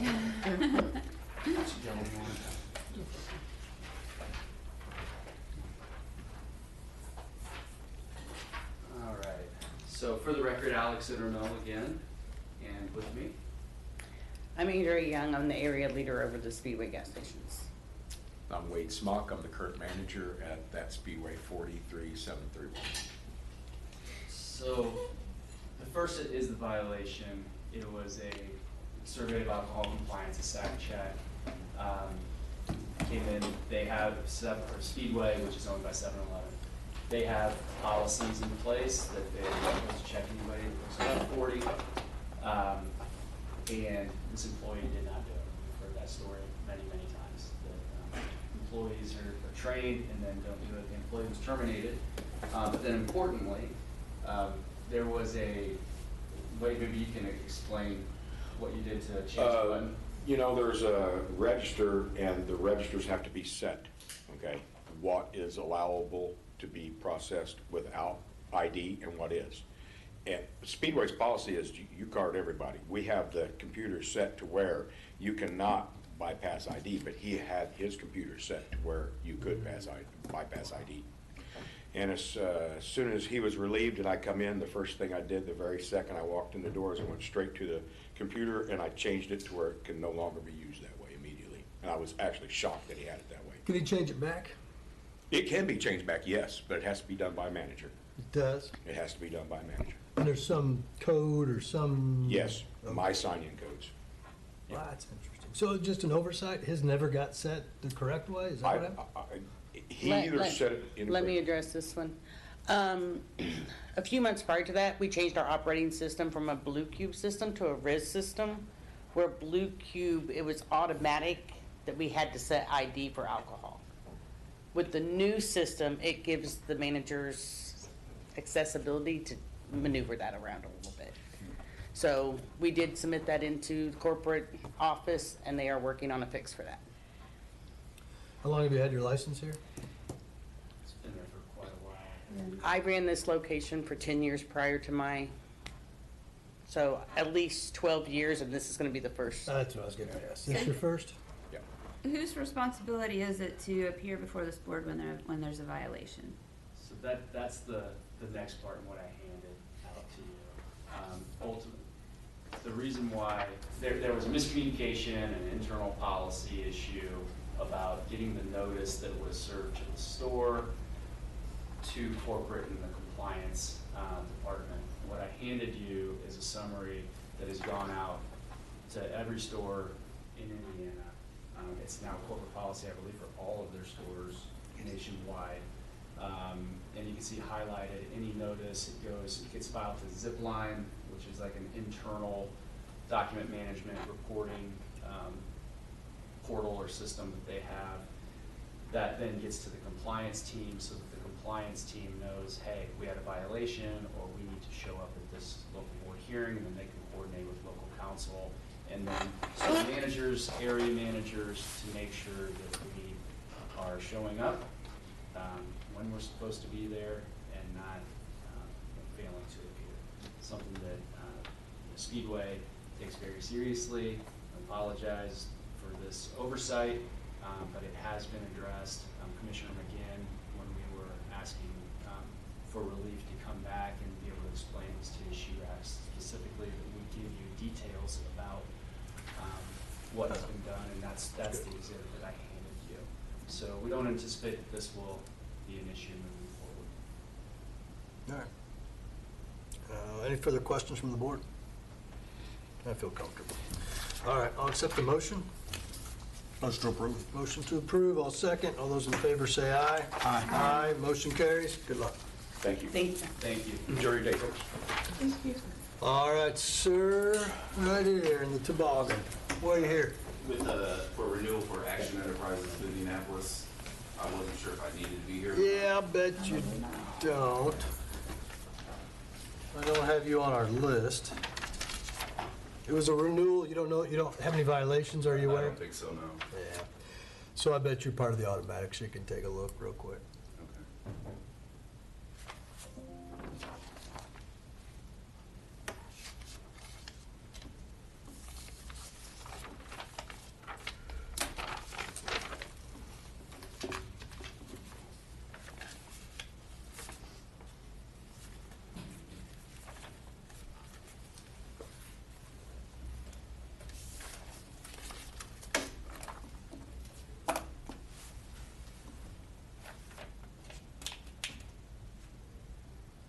Action is the name of the company? Action Enterprises of Indianapolis, What's your address? 1105 Prospect Street. We have 2 permits.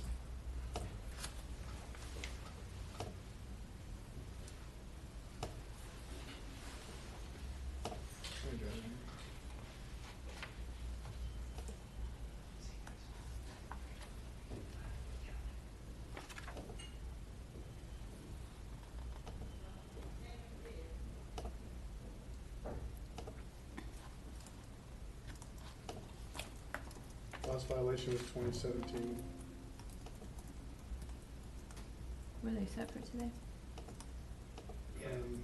That's a 210. So 2 separate permits? Yeah. What are they? The permit numbers? Well, I see an alcohol, 3-way permit. Oh, here it is. Yeah, they're both 210s. Yeah, your renewal without violation. So the only time you have to appear before the board is if there's a violation during your renewal period. Okay. You'll always get that letter that notifies you, that'll say if you've had a violation, you need to appear. If you haven't received a violation, you do not need to come to the board. Okay. Save yourself a few hours. Yeah, okay. Well, I know I have some violations on the other, so I'll be back, I guess, when Okay. that gets up for renewal. All right. Okay, All right, thank you. have a great week. All right, I'll make a motion to approve the automatic renewals. Is there a second? Second. Second, all those in favor say aye. Aye. I make a motion to adjourn. Is there a second? Second. Second, all those in favor say aye. Aye. Meeting's over.